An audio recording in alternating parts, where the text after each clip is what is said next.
tolerant, how tolerant of the sembada merah. Usually in the case of production, seems like rice, like seems like that. Usually we use the seems like 50% yield decrease if the salinity seems like 10 or something like that. But I didn't get this information from your presentations like that. Rice, like, seems like thank you very much. Usually we use the like 50% yield decrease if the salinity. Okay, I want this time for me to try to answer your question. Okay, the first, why we use calcium silicate? In all our study, we try some source of silicon as a beneficial element. I try source of silicon element from rice husks, so from volcanic ash, also sodium silicate, calcium silicate. So in this presentation, I want present the synthetic silicate.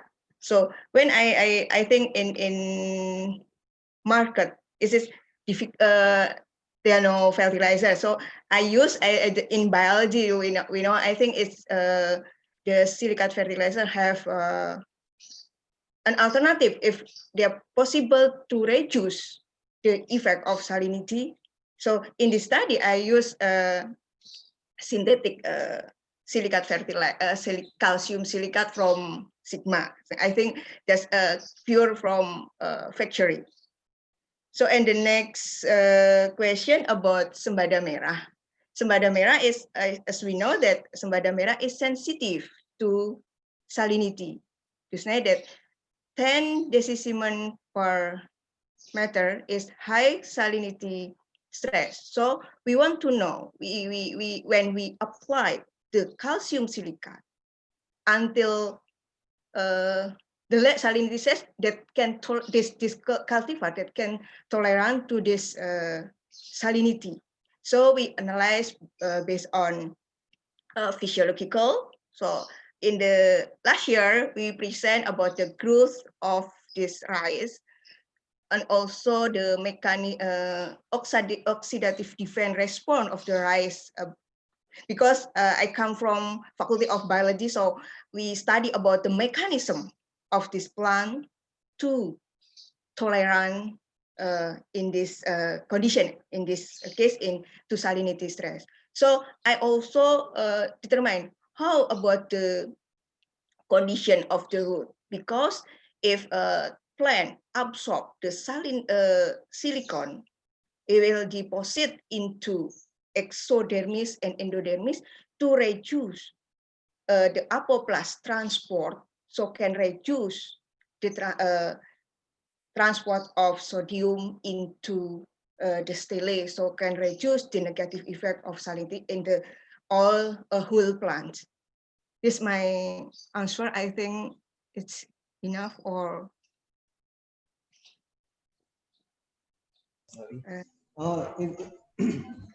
I want ask, May?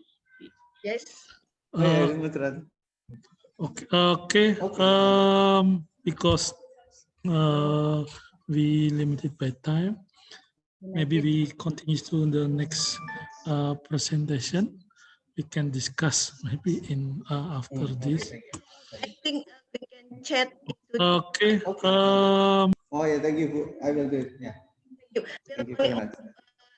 Personally, communication is okay. I think we will collaborative with another people from other university or other institution. I will join the collaboration research, I think. Thank you. Thank you, Ibu Dia. You're interested. Okay, thank you very much, Mrs. Dia. Actually, very interesting, but the time is over. Okay, the next presentation is Mrs. Ainuniswati. The title Change in Soil Available Phosphor and Nutrient Uptake by Maize Following the Application of Wastewater Acidulated Phosphate Rock. Good Okay. afternoon, everyone. The title I'm Aini Change Miswati from in Lampung Soil University. Available Phosphor and Thank you Nutrient for Uptake Mr. by Chairman and thank you Maize for the Following the committee. Application of I would like Wastewater to Acidulated present Phosphate our Rock. research result with entitled is a change in soil available phosphorus The and title nutrient Change uptake by in maize following Soil the Available application of Phosphor and wastewater Nutrient Uptake by acidulated and thank you Maize for the Following the committee. Application.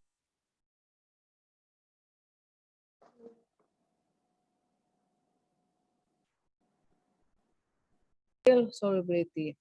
For produce a phosphor fertilizer, we have to acidulate the phosphate rock with an acid strong like phosphoric and sulfate acid.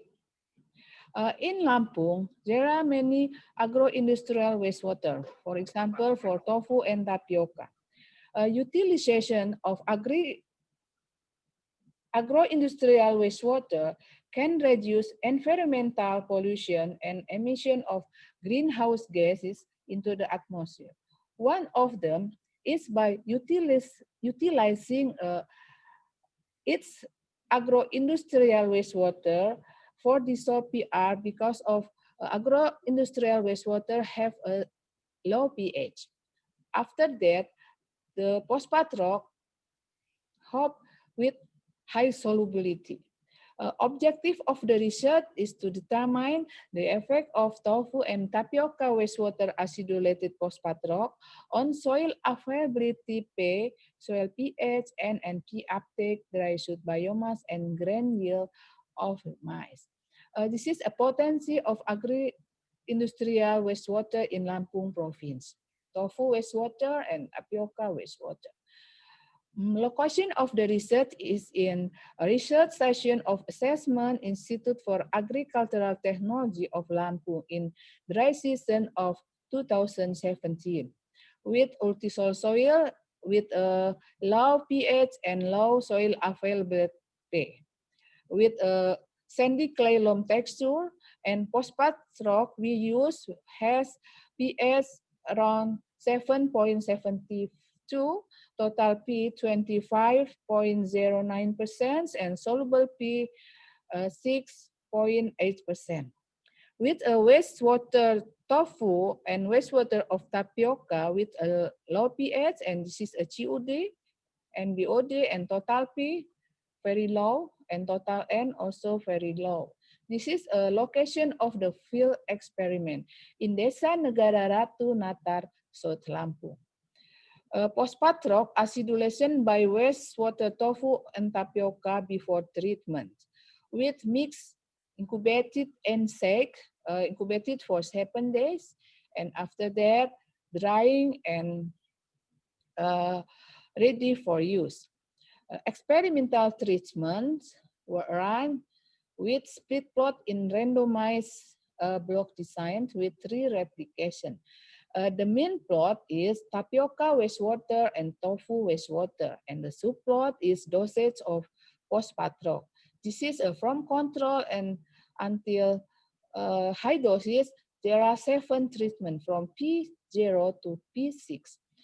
Field sampling and analysis for nutrient uptake, we sampling at a vegetative maximum stage of the maize plant, and for other is in harvest time, and data analyzed by ANOVA and BNT. Result, this is a table of soil available P, soil pH, and P uptake by maize dry biomass and green yields, and this is a summary of the ANOVA. Agricultural wastewater is not significantly different for available soil P, soil pH, and uptake, P uptake, soil biomass, and grain yield. But dosage of acidulated PR has a significant effect on available soil P and uptake, P uptake, and for green yield. It has no significant effect on soil pH and forsooth biomass. There are no interaction effect between wastewater and dosage of PR for all treatment, for all observations, except for soil P availability. This is an interaction effect of wastewater, acidulated phosphate rock, and kind of wastewater on soil available P.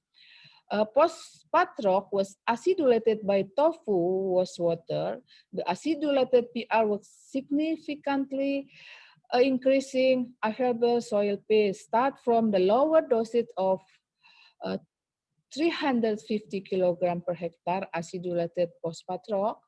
In addition, original phosphate rock without acidulated with the dosage of 500 kilogram was significantly lower than tofu acidulated PR for all treatment, except there were outlier data of P7, P5. The acidity of an organic solvent will affect the solubility of P, and the available soil P increases. This is a figure of change in N and P uptake by mice following the application of different dosage of acidulated PR. They were not significantly different of acidulated PR from of all dosage for N for an uptake by mice, except for the highest dosage of acidulated PR, 950 kilogram per hectare, in which there are significantly different with both unacidulated PR, 500 kilogram per hectare, and control. The increasing dosage of acidulated phosphate rock was not significantly different in increasing P uptake by mice compared to the control. The higher the P dissolved in the soil, the higher the P nutrient uptake. The higher solubility of P will facilitate the N uptake by mice. So, this is interaction effect of wastewater acidulated phosphate rock and kind of wastewater on the green yield of mice. In wastewater of tofu acidulated phosphate rock, the dosage of acidulated phosphate rock increase following the doses. But for acidulated by wastewater of tapioca, the dosage no difference, no increasing significantly for the green yield. But compare tofu wastewater and tapioca wastewater, it's better tapioca wastewater for the green yield of mice. Conclusions. Application of tapioca and tofu wastewater for acidulation phosphorus in phosphate rock can be used as alternative for increasing solubility of phosphate rock fertilizer before applied in the maize plantation in the field, because it can be increasing availability of soil phosphate. Nutrient uptake will be increased if acidulated phosphate rock were applied with higher doses. Tapioca wastewater is better than tofu wastewater for increasing maize production via acidulation phosphate rock. This is a reference, some references, and thank you very much for your attention. That's all. Thank you. Okay, thank you, Mrs. Ainin. Any question? Boleh, Mai? Mrs. Ainin? Arianto? Yes. Yeah. Oh, Mrs. No. Yeah. Okay, Thank you. please. Thank you, Pak Arianto, as moderator. Prof. Ainin, very interesting. Interested your title. Why not share optimum dosage to every weight water acidulated? And number two, what's the type of rock phosphat?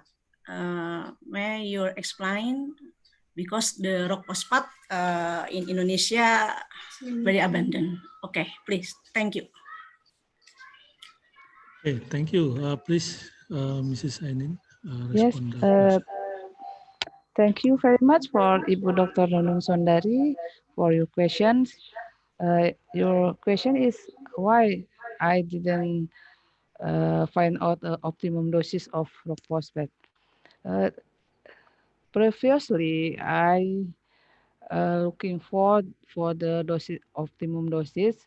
So we design the treatment from 0 to 950 kilogram per hectare. In our mind, I have to find out the optimum doses. But for phosphor, there is a maximum or optimum uptake from the soil because phosphor there are residue in soil. If I apply high doses, the nutrient uptake limited because of the capacity of maize is limited. So the phosphate rock or maybe inorganic fertilizer like SP36 or TSP also make a residue in soil. So there are, I think this from this treatment, I find in the high doses in 800 and 950. It is not difference. So I think it's optimum only for around if you look at table in green yield, this from P5 is 650 kilogram and 800 and 950 it is the same.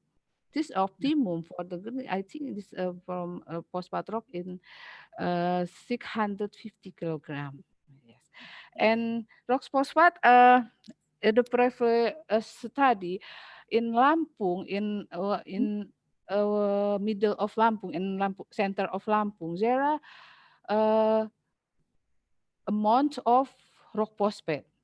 When we sample in the first time, the the phosphate total and phosphate solubility in this rock phosphate higher. But after that, when we analyze this again and again, the How peak much content percent, Bu? How much uh, percent content the, of 12 to about 12%. rock? But after that, it's lower. Then for this experiment for this season, I use rock phosphate from import from Egypt. Yeah. So with the content about sorry I forget in Outside. but 14%, yeah, 12 Oh, until 14%.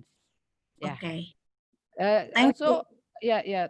Thank you. You're Thank welcome. you, Prof. Ainin. Yeah.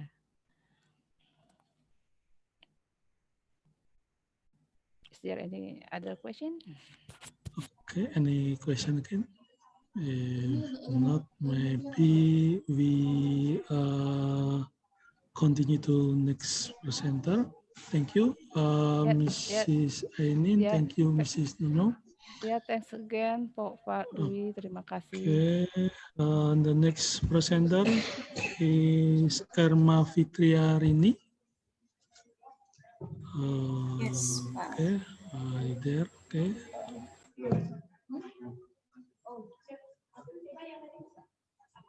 Everyone, let me introduce myself first. I am Erma Fitriarini. I represent my team, Dr. Paramita Rahayu and Ms. Hakimatul Mukaroma. We are from Urban Planning Program and also part of study center called Regional Development Information Center at Universitas 11 Maret. Thank you for the opportunity. This time I will present our paper based on our research titled Mapping Land Use and Surface Water Quality for Urban Clean Water Resource.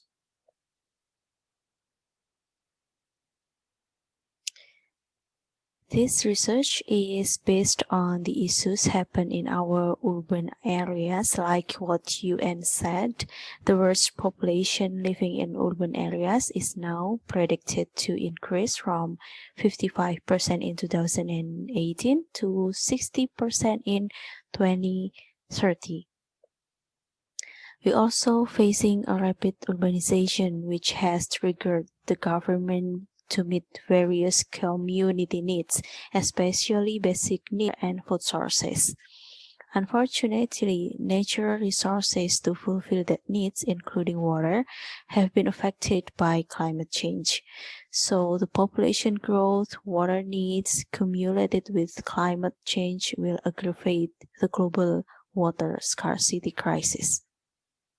The quantity and ease of access to water needs is not equal to the availability of abundant resources of clean water, which nowadays arise the needs of alternative water resources. Surakarta also faces water supply problems primarily related to raw water availability. Surakarta City initiated to use their three rivers across the city as one of the surface water resources to ensure water availability and preserve the environment. Changes in land use worsened by climate change will affect the quantity and quality of water resources. So, to make river water as a clean water resource, an assessment of the river and its surrounding areas needs to be carried out as this research aiming, because it will affect the water entering the river. This research used land use and river water quality data both in 2018 on three major rivers in Surakarta, Pepe, Promulung, and Anya River. Land use information gathered from satellite imagery, 500 meters area from each river, while the river water quality gathered from secondary data from environmental services of Surakarta City.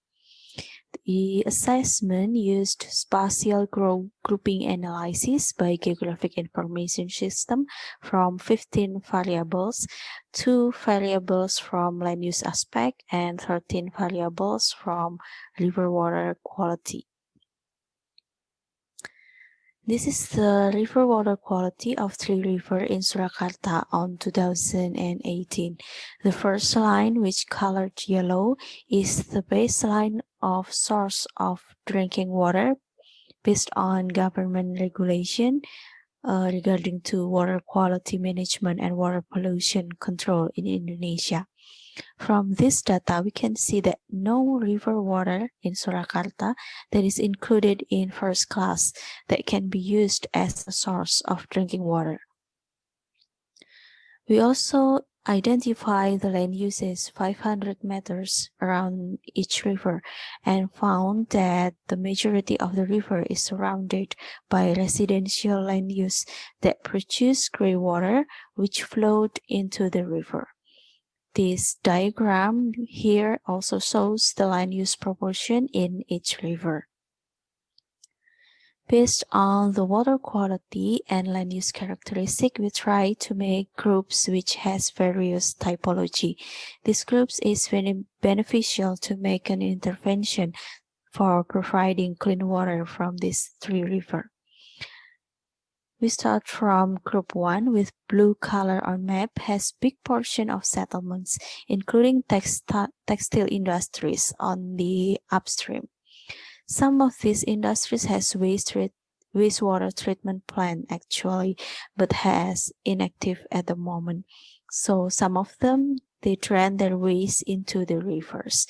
The water quality in this group is very far exceeding the criteria, especially the content of the total chloride, sulfur, chlorine, and phosphate content. Some land uses in Group 2, the pink one, consist of urban infrastructure which managed by the government, so the waste is managed carefully. At the Group 3 with green color, they has quite a lot of green spaces around the river, but the water quality is also not better than others. Even in the midstream to downstream of Anyar segment, the total chloride content is up to 90 times from the water quality standard required for drinking water. On the Group 4 with orange color has a variety of land use types but has very little of green open space. The water quality of midstream to downstream PP segments also were far exceeding the first class quality standard, with total E. coli is 80 times from the standard. From those four groups typology, especially the bad quality of water at Group 1 and also the high of E. coli content at Group 3 with dense population and settlements, we can see that intervention is not only needs to be done on the river itself, but also land use activities related to the river. Based on the results, we can conclude that first, not only using drinking water processing technology is necessary, but also regulation for land use and community activities in the river basin. So the management in land use and community activities is needed.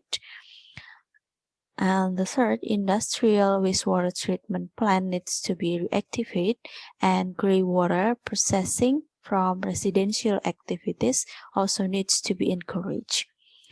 We suggest that future research can find more about the root causes of the river water quality, more detail on the infiltration capacity or the wastewater system before it flow into the river, and also the activity from the upstream in the other region which flow into the three river in Surakarta.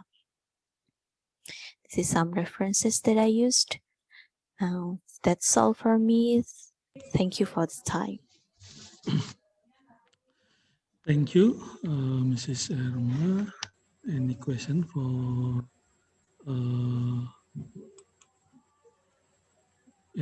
for Mrs. Erma?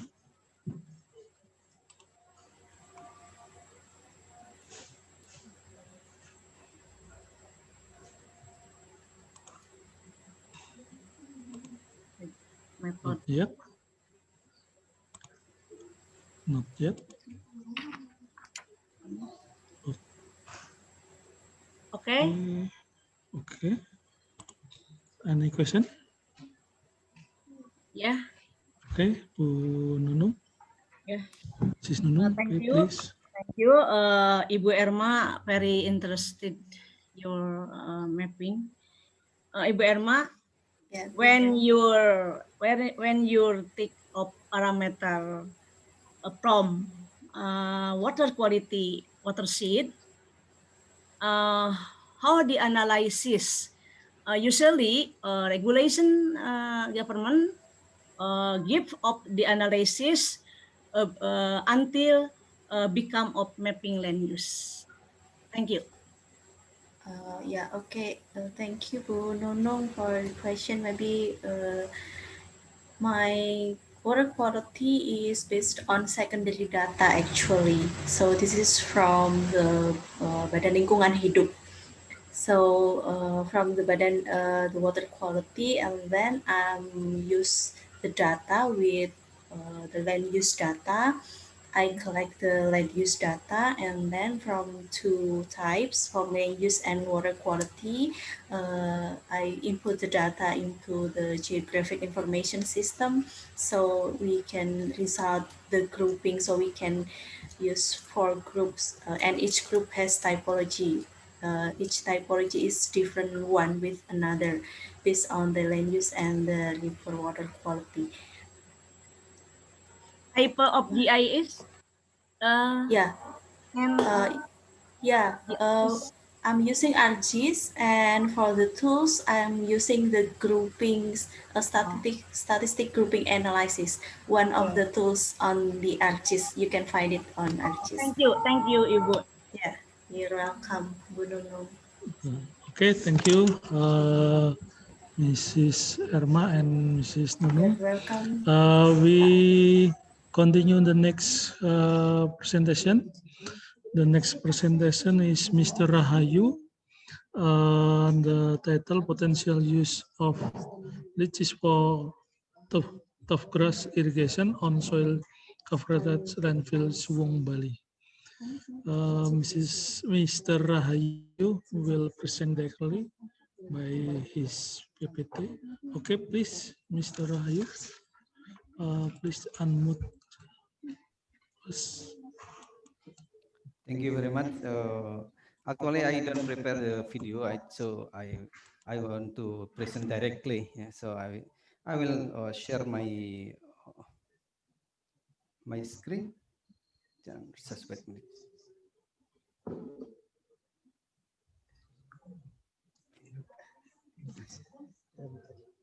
Okay, now wait a moment.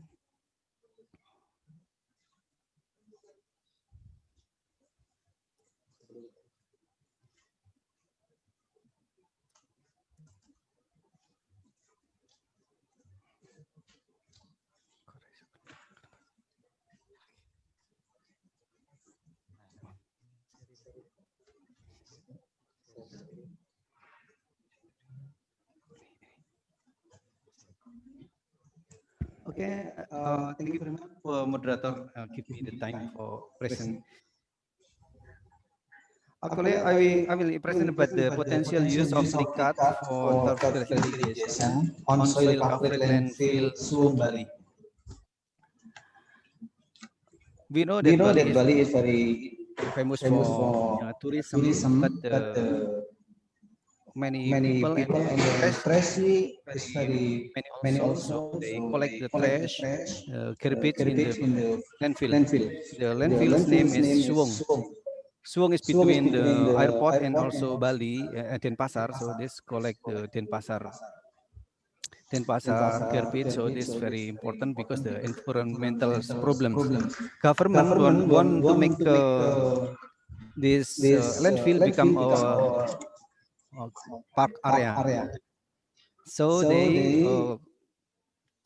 they cover the landfill using 1.5 meter by using soil, yeah? And then after it, they want to plant the many planting, ornamental planting, and especially turf grass. This I saw in the figure that this situation about the landfill of Suwung in Bali. Yeah. So we know that if they use water for irrigation, that's very difficult. So they use the very bad quality of water for irrigation. Because they won't use the leakage from the landfill to irrigate the turf grass in this new parks like that. So the challenge is selection of suitable plant species and optimum concentration of leachate are important.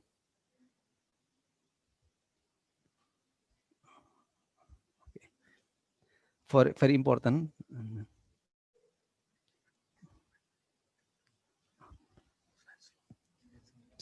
Okay, I will leave the slide so.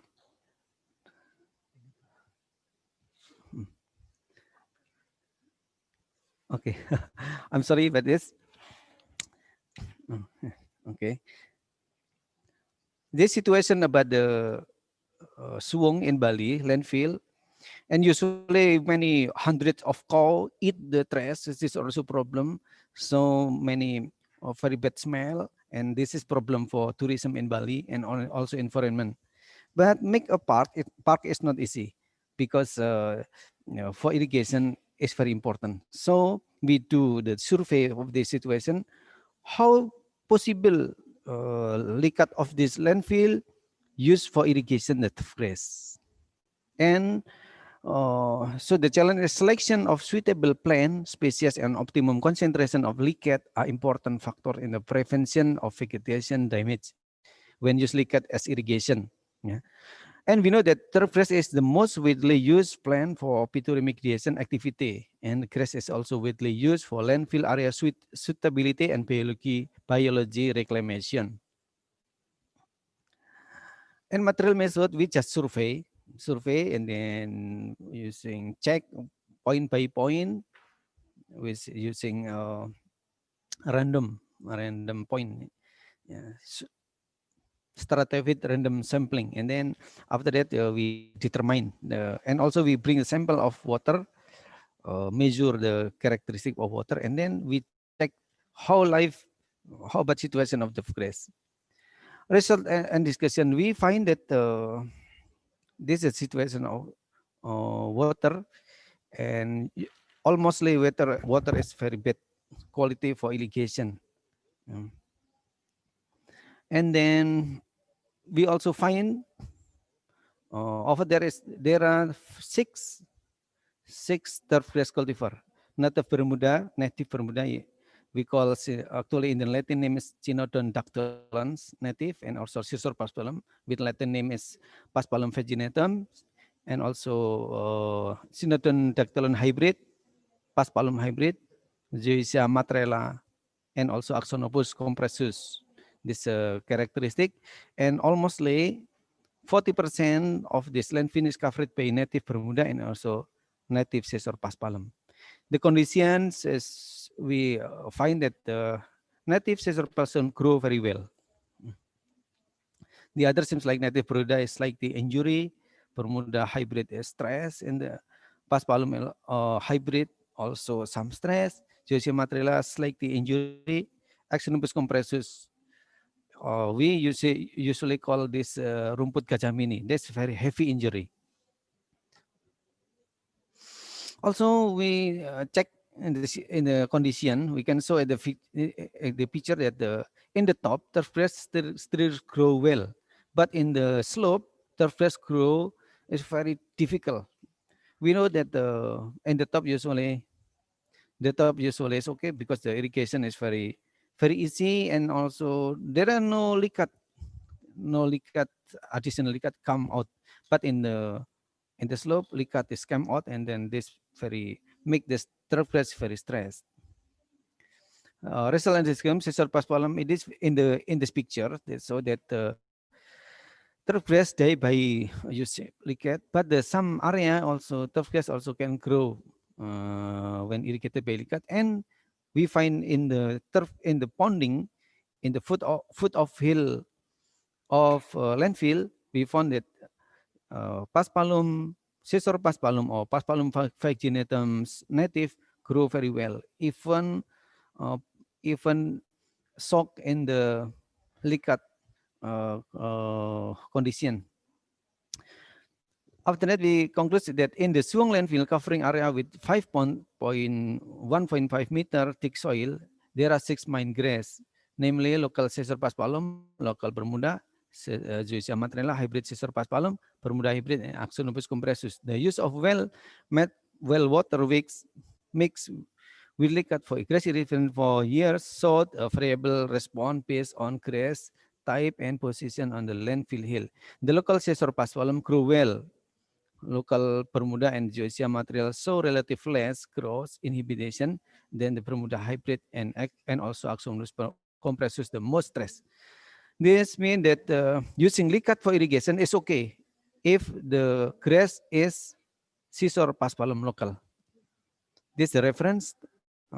Thank you very much for attention. Assalamualaikum warahmatullahi wabarakatuh. Waalaikumsalam warahmatullahi wabarakatuh. Thank you, Mr. Rahayu. Any question for Mr. Rahayu? Okay, Mrs. Jori Samsia, please, it's your time. Thank you, moderator. I will ask about leachate. Can you please explain to me what is the leachate? It's not used for plant or at base or another one? Okay, thank you. Directly. Please unmute first. Okay, thank you very much for the question from Ms. Chauri Samsia. I want to explain that what is the meaning likat? Likat is the water come out from the landfill and the color is black. Usually it's very high pollution, and usually it's not used for irrigation. Usually this become pollution problem, environmental problem. Make some pollution, usually the organic usually is carbon dioxide dissolves very high, and also usually in these cases salinity also high, so that's not easy for irrigate to the plant, because only very tolerant to the salinity and bad quality of plant they can accept as irrigation. In this case, just scissor paspalum local this accepted this likat become irrigation. Usually in case this project, the government using liquid water from ponding and pumping to the up and using for irrigation to the grass. So if the some many grasses is dead, but only paspalum and also joysia material still okay. But in this case, scissor paspalum is grew very well, but the other stress. So very difficult to use the liquid water to irrigation. Usually in the case if they pull into the sea, become problem for the fish. If they come to the rice field, they also make toxicity in the rice field, something like that. This is the main likat. So likat is mean we call in Indonesia we call lindi. Lindi. It's a very difficult use, but the so very careful and very selective situations like that. Okay, like this. This I try to answer. Any other question, please? Okay, Mr. Rahayu, because the time is past, we next presentation, we continue the next presentation is Mrs. Jawari Samsiah. The title is Selected Soil Nutrient Availability, Plant Nutrient Uptake, and Upland Rice Yield in response to rice straw and mycorrhiza application. Bismillahirrahmanirrahim. Assalamualaikum warahmatullahi wabarakatuh. Good afternoon, everybody. First of all, we have to say thanks to Allah Subhanahu wa Ta'ala and thank to all committee of ICCC for the effort to make a good conference today. Okay. First of all, I will introduce myself. My name is Jawari Samsiah from Universitas 11 Maret, Surakarta. Now, we move to my presentation. I will share my PPT.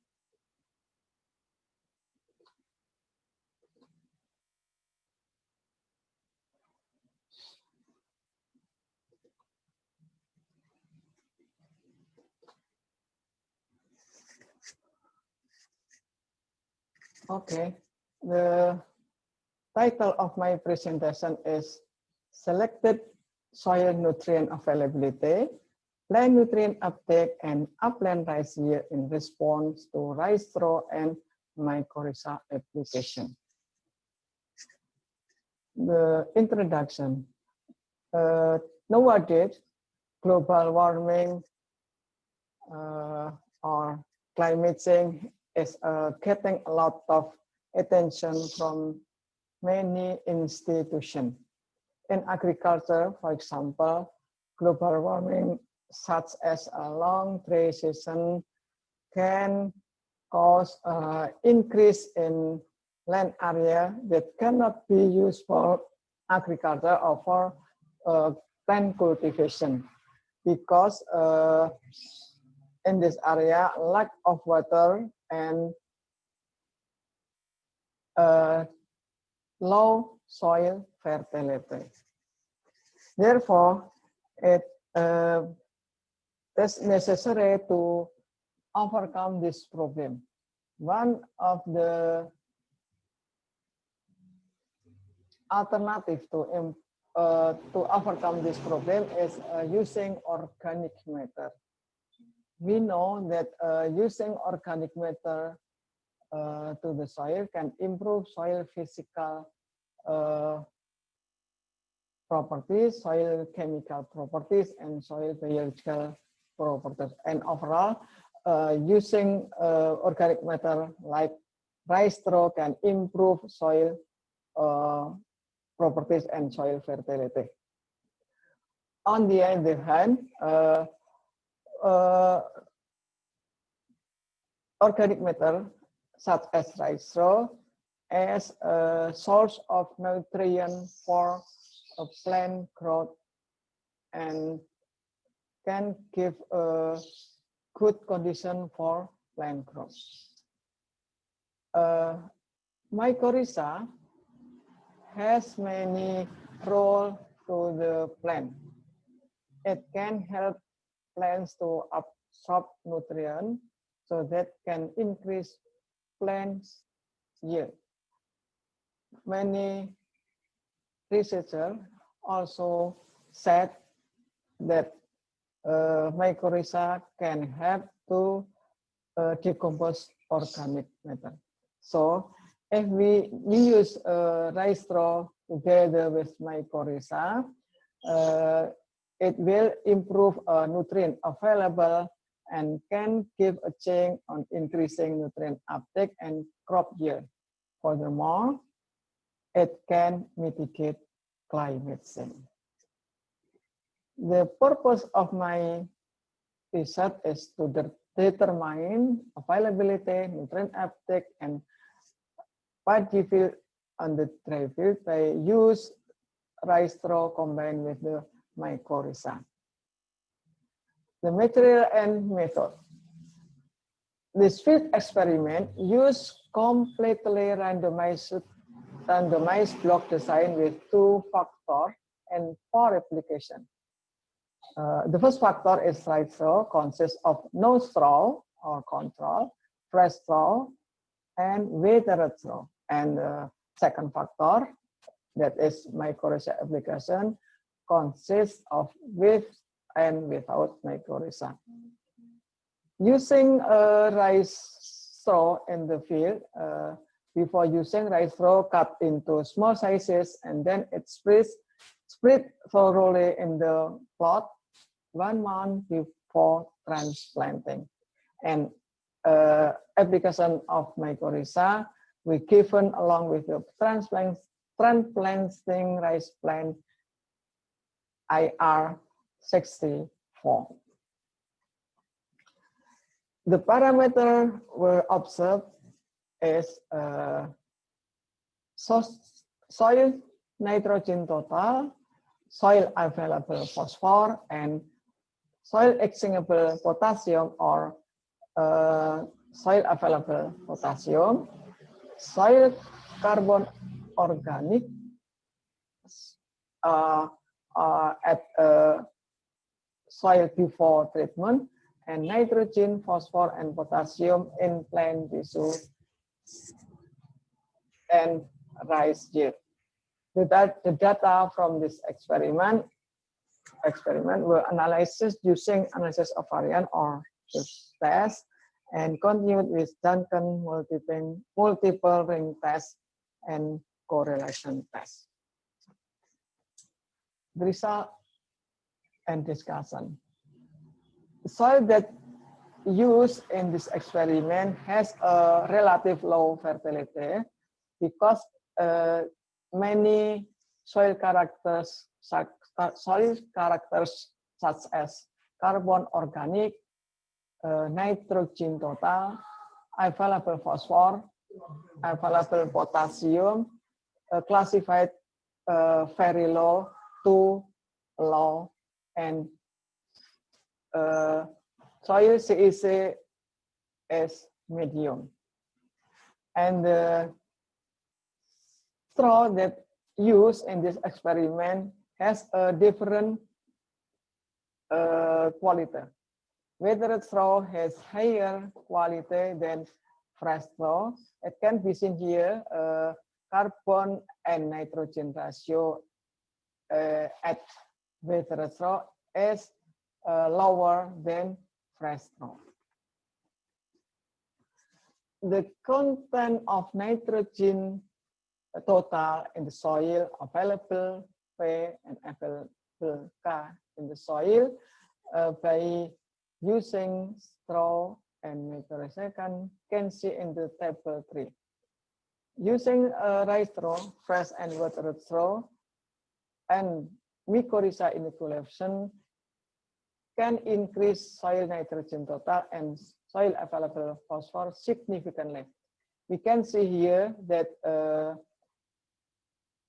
total nitrogen rank from 0.1 to 0.17 and available P from 8.08 to 9.70 and available K from 0.66 to 0.52.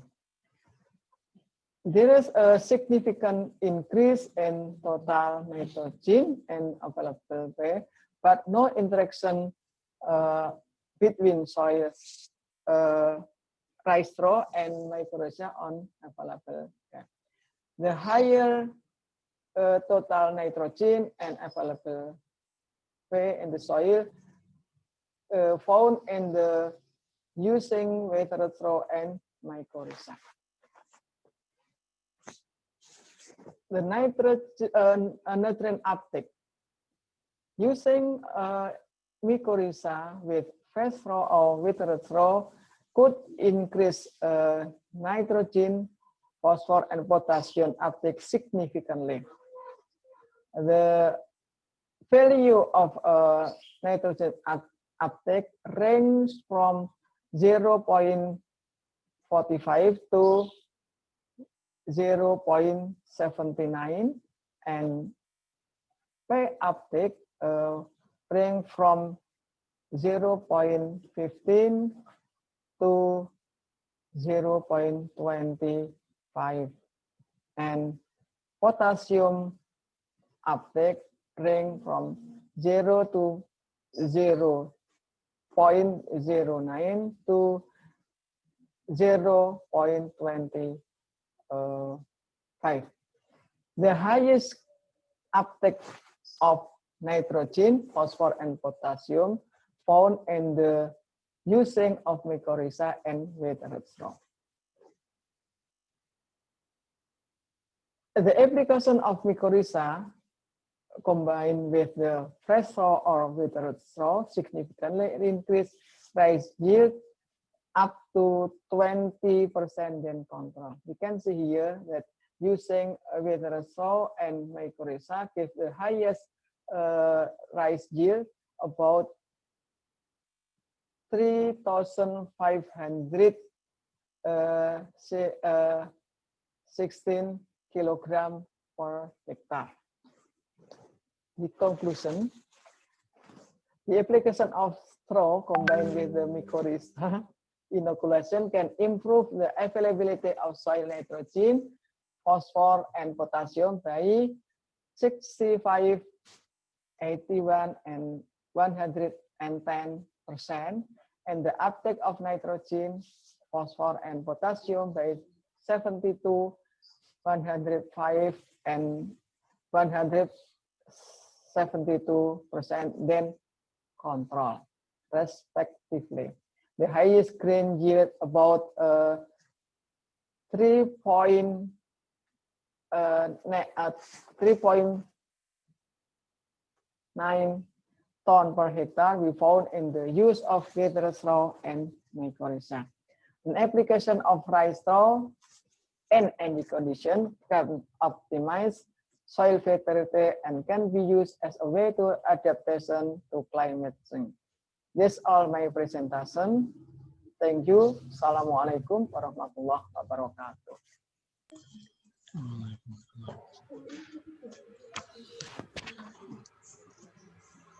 Okay, thank you very much, Mrs. Jauhari Samsiah. Any question for Mrs. Jauhari Samsiah?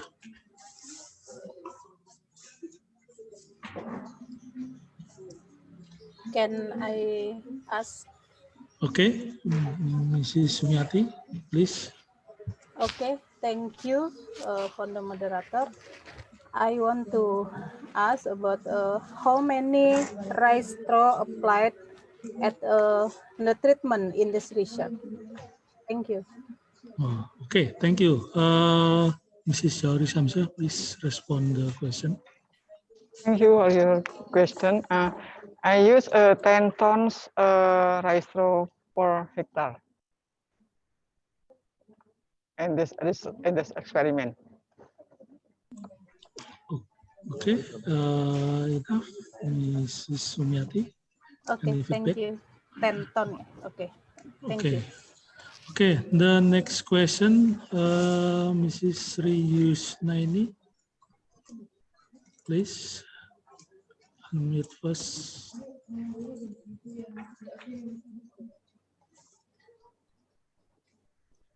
Okay, thank you very much. I want to ask that the mycorrhiza that used to inoculant, what kind of mycorrhiza, and how much the application of inoculant mycorrhiza. And the second, I want to know the straw of rice and the wheat rate make the same result. Why? Because the first is the fresh and the second is the winter. So why that the result have the same effect to the absorption of nutrient? Thank you very much. Okay, Thank you. Mrs. Naini, please.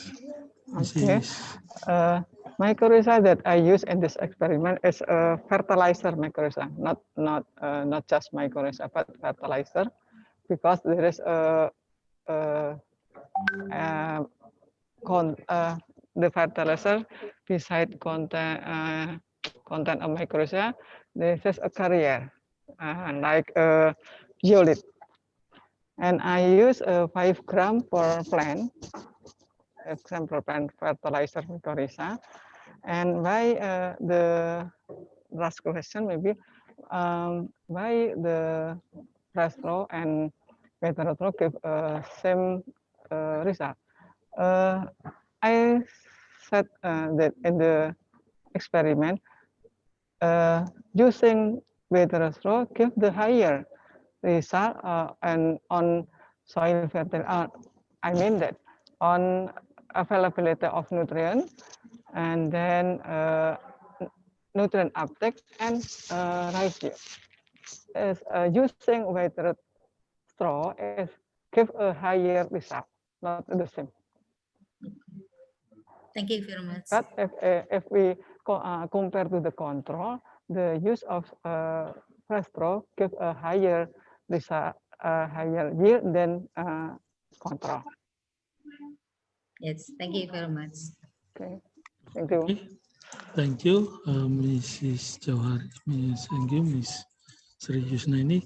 We continue to the next session. The next session will be facilitated by Mr. Rahayu. And we with Mr. Rahayu. So maybe the next presenter is Miss Sumiati. The title is The Effect of Screen Material on the Microclimate and Growth of Chili Pepper Plant. Mrs. Sumiati, Put you present our ready? paper. I would like Yes. to present our paper about the effect of screen materials on the microclimate and growth of the chili pepper plant. This paper has output our research, who the team is Mi Sumiati and Ibu Ida Ayu Bintang Madrini and Bapak Iwayan Tike from Department of Agricultural and Biosystem Engineering, Faculty of Agricultural Technology, Universitas Udayana, Bali. Introduction.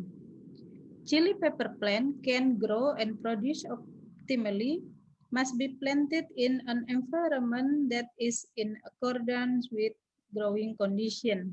The growth requirement include altitude, planting medium, and microclimate. Climate change that have been happening lately often causes failure in cultivation, so the microclimate modification is needed. The screen is used in chili pepper plant cultivation as a method for climate modification, which was initially not suitable to the plant. Agriculture is one of the sectors most vulnerable to climate change. The use of screen is highly recommended because it can reduce the growth of the pests and disease, increase production, and plant can be planted throughout the year. The screen that is usually used in plant cultivation is a screen made from plastic.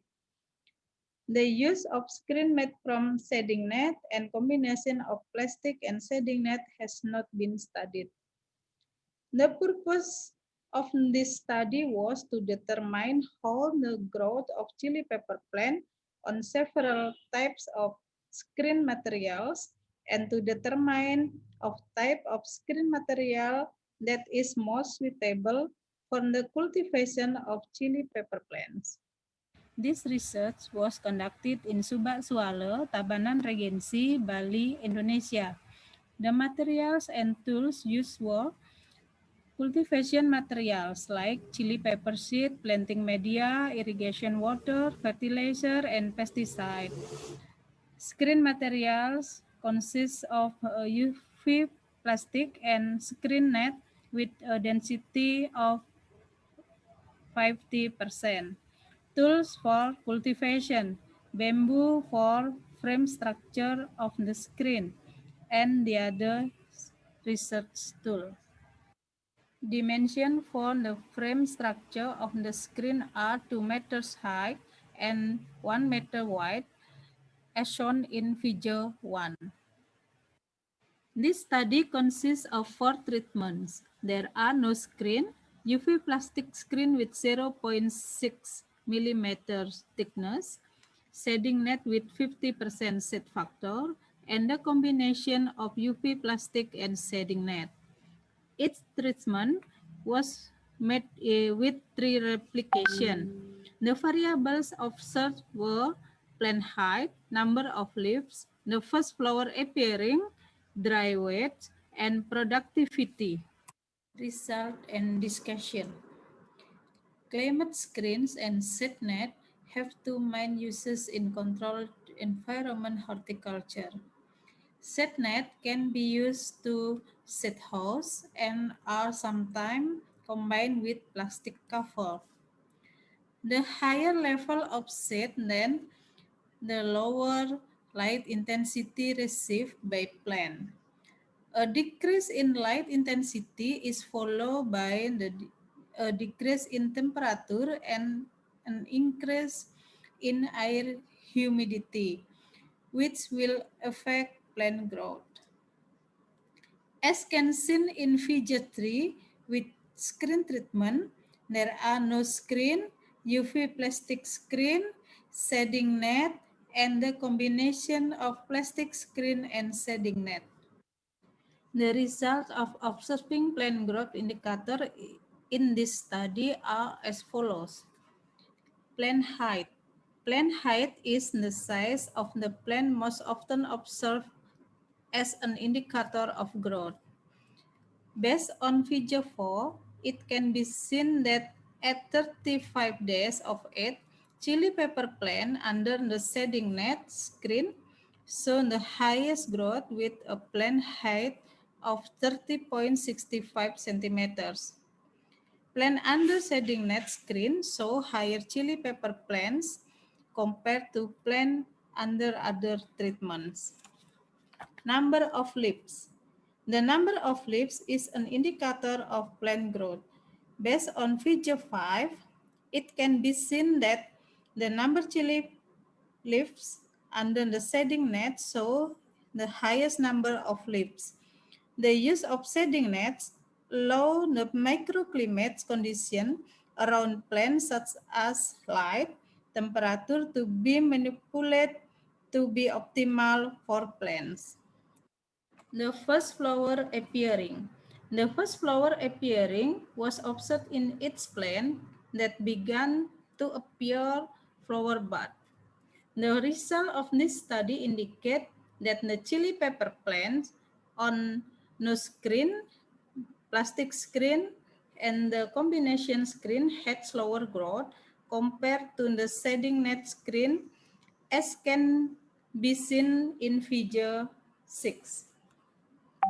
The difference is caused by several things, including the intensity of sunlight, where the amount of light received by plant under the shading net and the combination screen is lower than plants under the plastic screen and no screen. Dry weight. Dry weight with measurement data for its treatment can be seen in figure 7 that shown the chili pepper plant that were under the shading net treatment produced the highest dry weight compared to the other treatments. The greater of level of shade is inversely proportional to light intensity received by plant. The amount of light received in the photosynthesis process show the biomass, while the amount of biomass in plant tissue reflect the dry weight. Plant productivity. The average productivity of each plant in its treatment can be seen in figure 8. The productivity of chili pepper plant with shading net is the highest compared to the other treatments. High light intensity will increase leaf temperature as a result of disrupted enzyme activity. Among other things, this can cause photosynthesis to be inhibited and the resulting photosynthesis is low. Conclusion. Cultivation of chili pepper plant in shading net screen material showed better growth as higher plant height, the higher number of leaves and faster the first flower appearing, higher dry weights and higher productivity compared to no screen, plastic screen, and the combination shading net and plastic materials. The type of screen materials that is most suitable for the cultivation of chili pepper plant is shading net. These are some of the reference used. Thank you for the opportunity to present our paper. I hope the result of this research are useful. Thank Okay, thank you very much for Ms. Sumiati for the very interesting presentation, and thank you very much. Also, I will tell to you all that in this time start this time until finishes, I'm the moderator of this session. Yeah. Oh, thank you very much. And then I hope we have 5 minutes for discussion. So if you all participants have any question, please raise your hand. Please, thank you.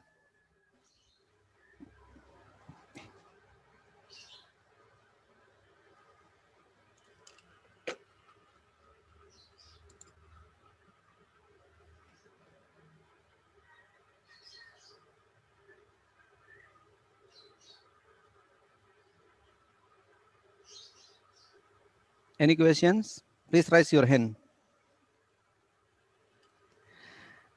Okay, if no question, I'll little bit about question. But do you measure if in your experiment? Do you measure the how much reduction of solar intensity, seems like that, and how the etiolations happen in your experiment? Thank you. Thank you for the question. For the solar radiation, we measure it, but we not shown here, not shown here. And but for the sorry, for the microclimate condition under the shading net, cooler than the other treatments. Maybe because the combination treatment and plastic treatment, there are have a effect of greenhouse apa namanya,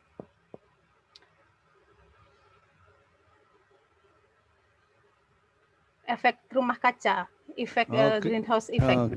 Greenhouse Yeah. effect, you mean? Yeah. Yeah, and then this condition so effect for growth and plant productivity. But for the etiology, we not measure it.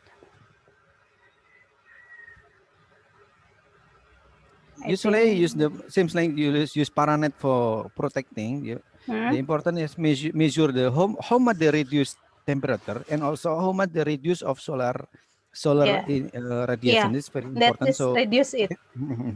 So if But, you so the data in this presentation, I think will beneficiary for you and for us for become more a bit better information for us for understanding expected.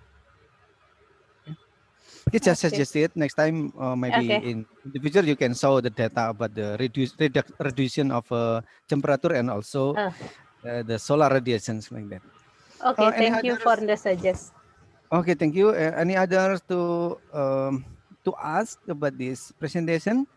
If no, so we can continue the next presentation. Okay, no others. Okay, we continue. Thank you very much for Mr. Sumiati for your presentation, and then we invite Mr. Ongko Cahyono for next presentation, please. Mr. Ongko Cahyono. Warahmatullahi wabarakatuh. Good morning, everybody. My name is Ongko Cahyono. I'm from the Department of Soil Science, 11 Maret University at Surakarta. In this time, I would like to present our study concerning about improvement of phosphatic fertilization method in soybeans cultivation. There are some reasons as a background of our study. That is the demand of pea fertilizer for crops, especially for seasonal crops, is high. However, its efficiency is low, usually not more than 20%. This can cause increasing fertilizer factory to produce more and more fertilizer. And because of the intensive production in the factory, that can increase gas emission to the air. And in turn, it will contribute to the warming climate, which can induce the climate change. Therefore, increasing the efficiency of pea fertilizer is urgent. And one of way how to increase pea fertilizer in seasonal crops is by applying the fast soluble phosphatic fertilizer as we done before in rice plant. In the study, we try to use the FSP fertilizer in soybean, and we try to the treatment of several doses of FSP in randomized design that is consists of 6 treatment and 5 replication. The treatments can be seen in the table 1. And for this reason, for this study, we measure 2 variables, that is soil and plant. After we harvest the soybean at the vegetative growth phase, we analyze soil on pH and available phosphorus. And for the plant, we measure the plant height, dry shoot and root weight, P uptake, apparent phosphorus recovery, physiological efficiency, and agronomical efficiency. And the result we can see in table 1 that the soil pH and available P in the soil after harvesting the soil bin, we can see that the soil pH doesn't change. And that means that the application of P fertilizer did not affect the soil pH. However, in the available of phosphorus in soil, there is a significant increase depend on the dosage of the P applied. And we can also see the growth of the plant after we treat it with the P fertilizer in the table 2, yeah, that we can see that the growth of the soybean from the plant height and dry weight of root and shoot, both affected by the doses of the P fertilizer applied. Also, for P uptake by soybean, we can see in the table 2 that the higher the doses we apply to the plant, the higher the P uptake by plant. And efficiency of uptake, P uptake by the plant, we can see in the figure 1, the effect of FSP treatment improve the P uptake efficiency. We can see from the table, the graph in the figure 1, we can see that the use of higher doses of FSP will increase the P uptake efficiency by the soybean. This is P1 as a control treatment. That is the application of SP36, or we call SP36 fertilizer. And we can see P3 and P2 is higher than P1. This indicates that using FSP will increase P uptake efficiency. The P uptake efficiency of the FSP and the lower doses did not increase the efficiency. And the second, we also measured the physiological efficiency. From the figure 2, we can see that the physiological efficiency increases with the decreasing dose of P. We can see, yeah, in the graph that the less doses we applied will increase the physiological efficiency. High physiological efficiency indicates that the plant is able to convert optimally the nutrient absorbed from the fertilizer into the biomass of the plant. And the parameter we measure, that's the agronomic efficiency. The agronomic efficiency shows the number of plant biomass produced from every gram of P added as fertilizer.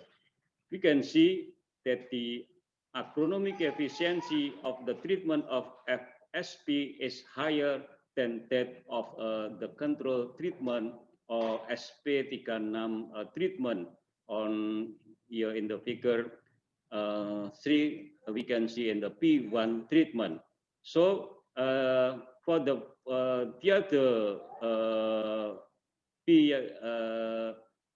FSP, even though it is a lower dose compared to the P1, that's indicate the higher agronomic efficiency will be result. Okay, so that what we done, and finally we can conclude from this research that the application of FSP fertilizer increases growth and efficiency of P fertilizer of soybean. And one suggestion, further research is needed to evaluate the yield response of several soybean varieties to the use of fast soluble P fertilizer. That's all our presentation. Thank you for your attention. Wassalamualaikum warahmatullahi wabarakatuh. Waalaikumsalam warahmatullahi wabarakatuh. Thank you very much for Mr. Ongko for your presentation. The presentation about the usage of phosphate fertilizer. Any question? Please raise your hand, please.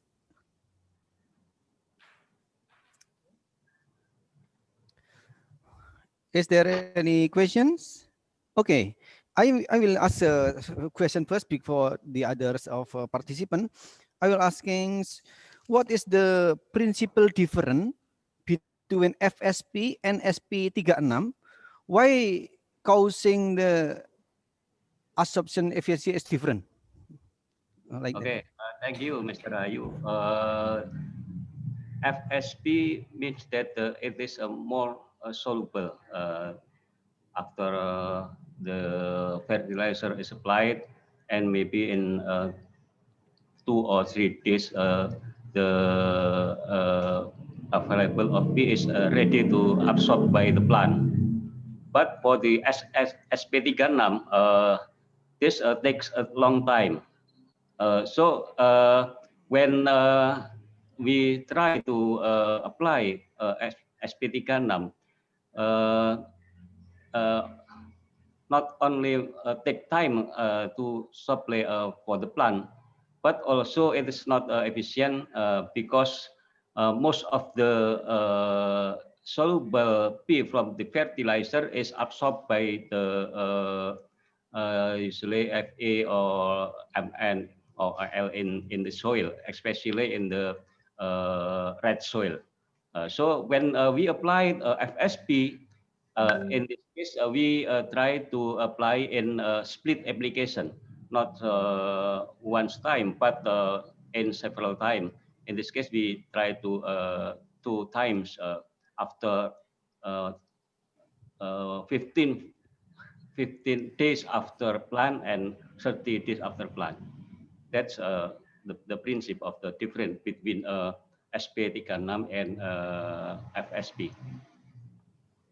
Okay. Any other? Okay, so this means that SP36 is slower release than FSPs, right? Yeah, betul. Yeah, right. Betul. Sorry, Mr. It's Ayu. very interesting. Okay. Okay, any other question? Is no questions. Okay, so this Yes, mean that. yes. Please, Mr. Yeah. Mrs. Yeah. Nunung, monggo, please. Okay, thank you, Pak Rahayu. Pak Ongko, very interested. In agriculture and fertility, soil fertility, very much of determine of efficiency agronomic, efficiency uptake, efficiency use fertilizer, and very much. I want to know what's the formula you use determine of efficiency agronomic. Okay. Efficiency Yeah. agronomic, efficiency fertilizer, efficiency uptake, and many determine of efficiency. Thank you. Okay. Yes. I reference from the experiment by Mengel and Kirby in the year of 2001. Yeah. There is a formula. For example, efficiency of P uptake. There is a measure from the uh, P of the uptake by plant that is not fertilized compared to the uptake of P by the plant that is fertilized, and then divided by how many P is added to the plant. That's from for the efficiency of P uptake. And efficiency of agronomic phosphor. There is a measure from the biomass that resulted from the growth of the plant that is fertilized and compared to the biomass of the plant that is not fertilized, and divided by P added. There is also for the physiological phosphor efficiency and efficiency of use P by the plant. That's also we use Thank you. reference. Yeah. Thank you, Pak Ongko. Yeah. Okay, enough. It is still 1/2 minute. So maybe next time, if you have Mr. Ongko have data, seems like how many days the FSV will offer game offer the release, and also how many days the SP36 will offer the release. I think will better for us to understand and also very better information, something like that. Do you have like that this data? No, not yet. Not yet. Okay, this just suggestions. Thank you very much. Okay, this very interesting. We meet in next time in the department, Mr. Ongko, for next Okay. discussions. Thank you very much for. And then we continue to the next presentations. I try to invite Mrs. Atiqah Aulia Hanif. Hanif? Hanuf or Hanif? Hanuf, Mr. Yeah. Hanuf. Oh, I'm sorry. Okay. Usually Hanif. So I got. Okay, please. This is your time, and also you need you have 10 minutes for your presentation, please. The time is yours. Good afternoon to all the participants of the 5th International Conference on Climate Change. My name is Atika Auliahanu from Brawijaya University. Today I will present the Excuse me, can you increase your sound, please? water conservation. The title is Compost Water Technology in Increasing the Available Soil Moisture Capacity in Coffee Plantation.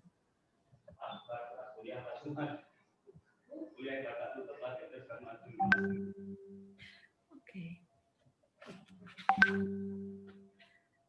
The first at all, many countries have felt climate change in the form of increase in temperature, change in rain intensity and rainfall pattern, and season periodic.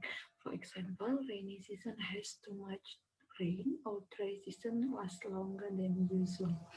The temperature and rainfall condition affect the physiological activity of the coffee plant and also can affect the available soil water. Lack of water available will has an impact on the morphology and physiography of plant as well as the cause of decreased plant productivity.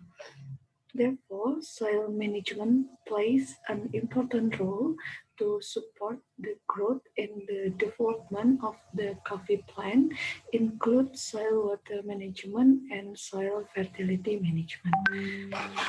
Soil organic matter can increase nutrient availability, reduce the rate erosion, maintain soil moisture, improve soil aeration and drainage, reduce bulk density, increase water holding capacity, and increase soil porosity. And then technology is needed in order to prepare the effective adaptation and mitigation strategies, improve soil condition, and improve effectiveness of fertilization. Compost biopore technology is designed to put as much as water possible into the soil.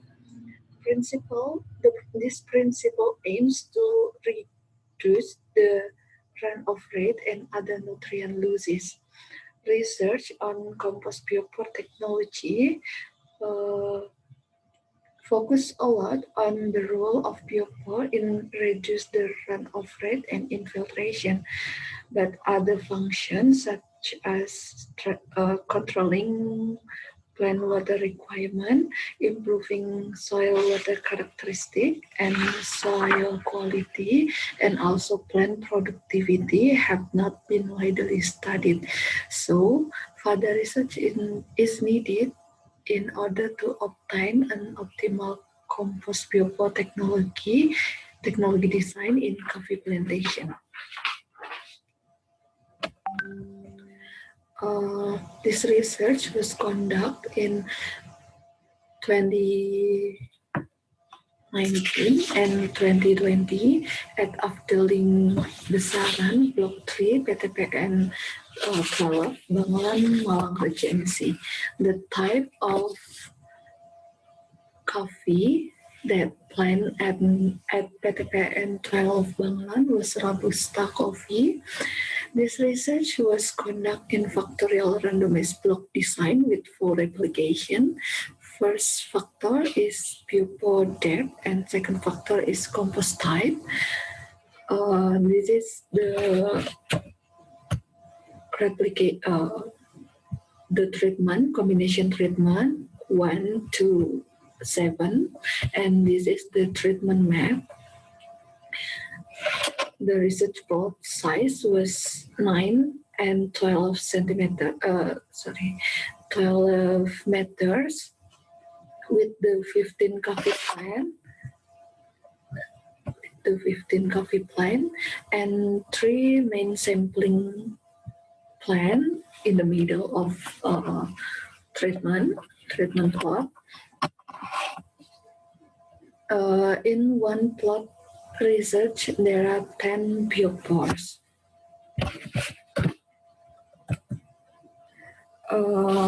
The biopore application at coffee plantation, the construction of biopore is made using a biopore drill with a diameter of 20 centimeters and a pipe diameter of 15 centimeters. Coffee pulp, waste compost, and good manure compost are inserted into the biopore according to the to the dosage. The dosage for good manure compost is 4.4 kilogram per tree, and the dosage for coffee pulp is 10.4 kilogram per tree. The research parameter were bulk density, particle density, total porosity, and soil moisture capacity. Soil sampling consists of 3 depths. These are 0 to 20 centimeters, 20 for 40 centimeters, and 40 to 60 centimeters. The bulk density measure with cylinder method, particle density with picnometer method, and then the calculation of bulk density.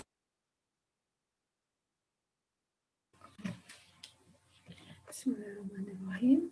Assalamualaikum warahmatullahi wabarakatuh. Good afternoon for all the participants of the 5th International Conference on Climate Change. My name is Atika Aulia Hanu from Brawijaya University. Today, I will present the result of my research related to land and water conservation. The title is Compost Biopore Technology in Increasing the Available Soil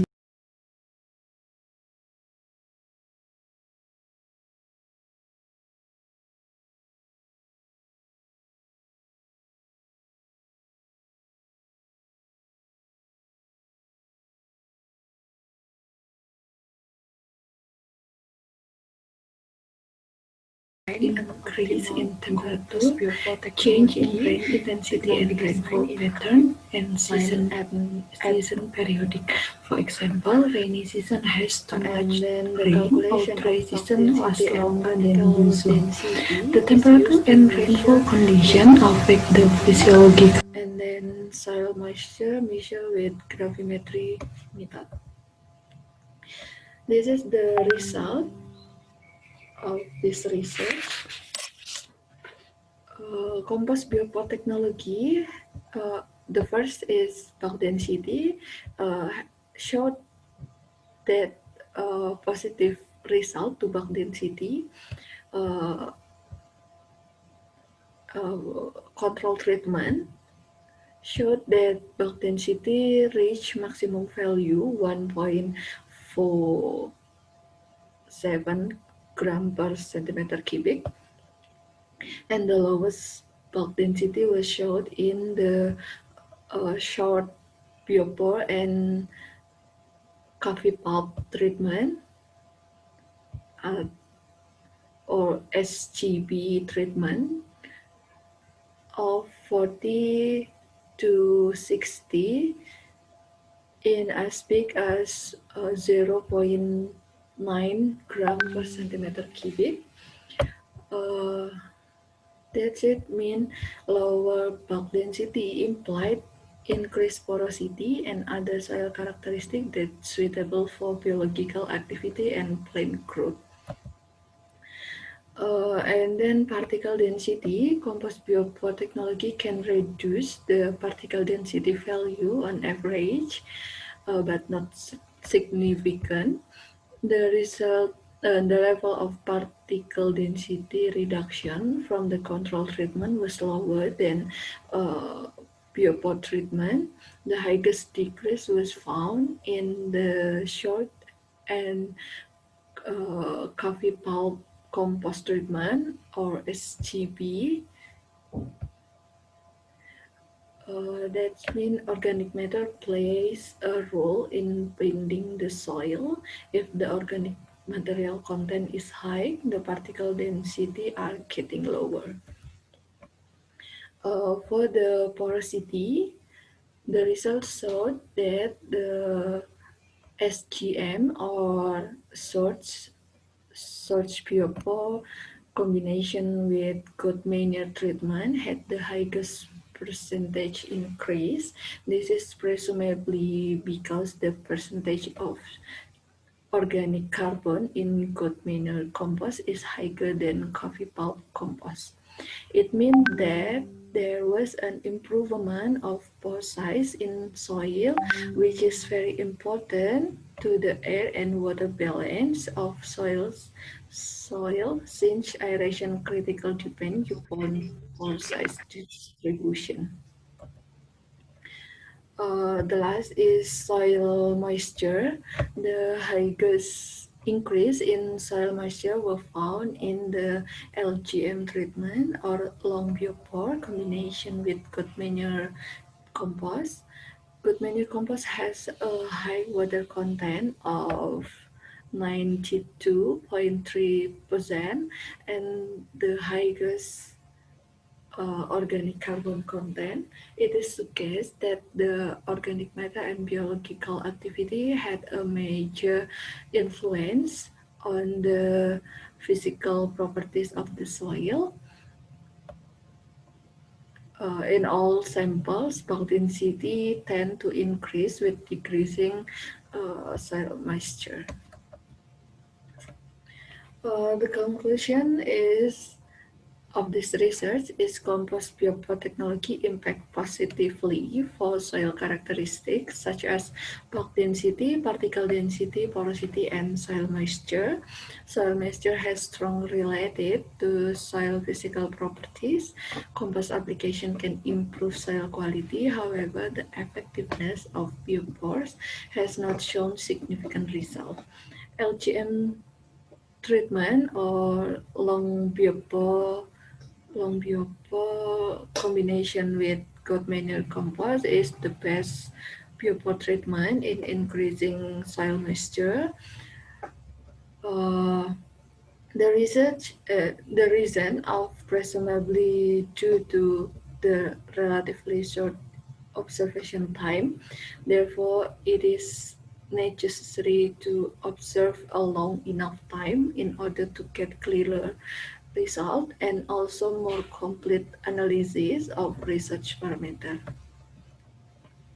Okay, that is my presentation on this seminar. Thank you for thank you and wassalamualaikum warahmatullahi wabarakatuh. Thank you very much, Ms. Atiko Aulia, that presented about the biopore technologies like that. I will ask to all the participants, if any question, please raise your hand. If there is no, so I will start make stimulant questions like that. But if is there any? Oh yeah. Ada. Oh yeah. Oh ada. Oh yes, please ada. Ibu Nunung ya, please. Silahkan monggo please. Ya, Thank you, yes. moderator, Pak Rahayu. Bu Atika, very interested biopore.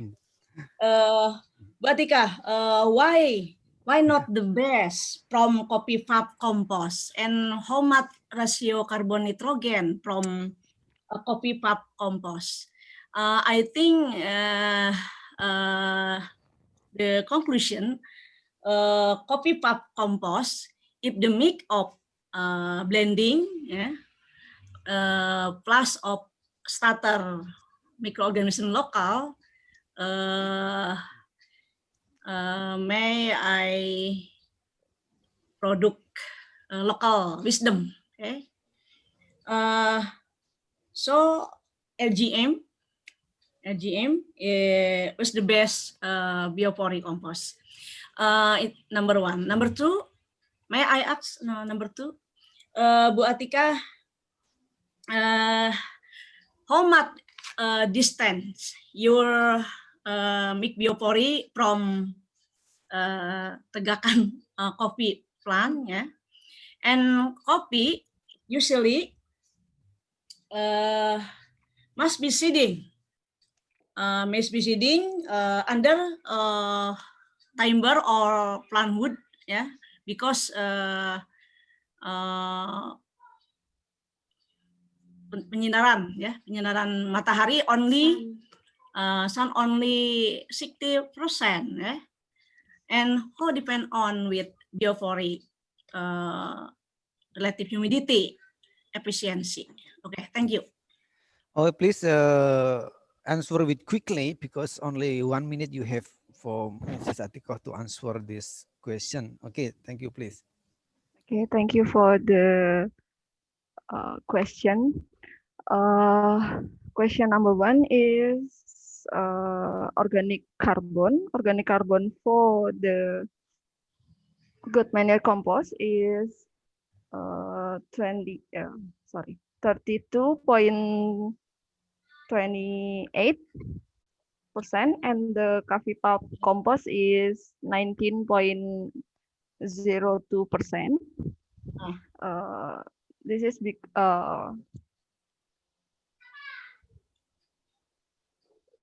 This make that LGM is the best treatment for this research. And then distant biopores. Number 3 question. Distance for each plant is 3 meters, and then biopore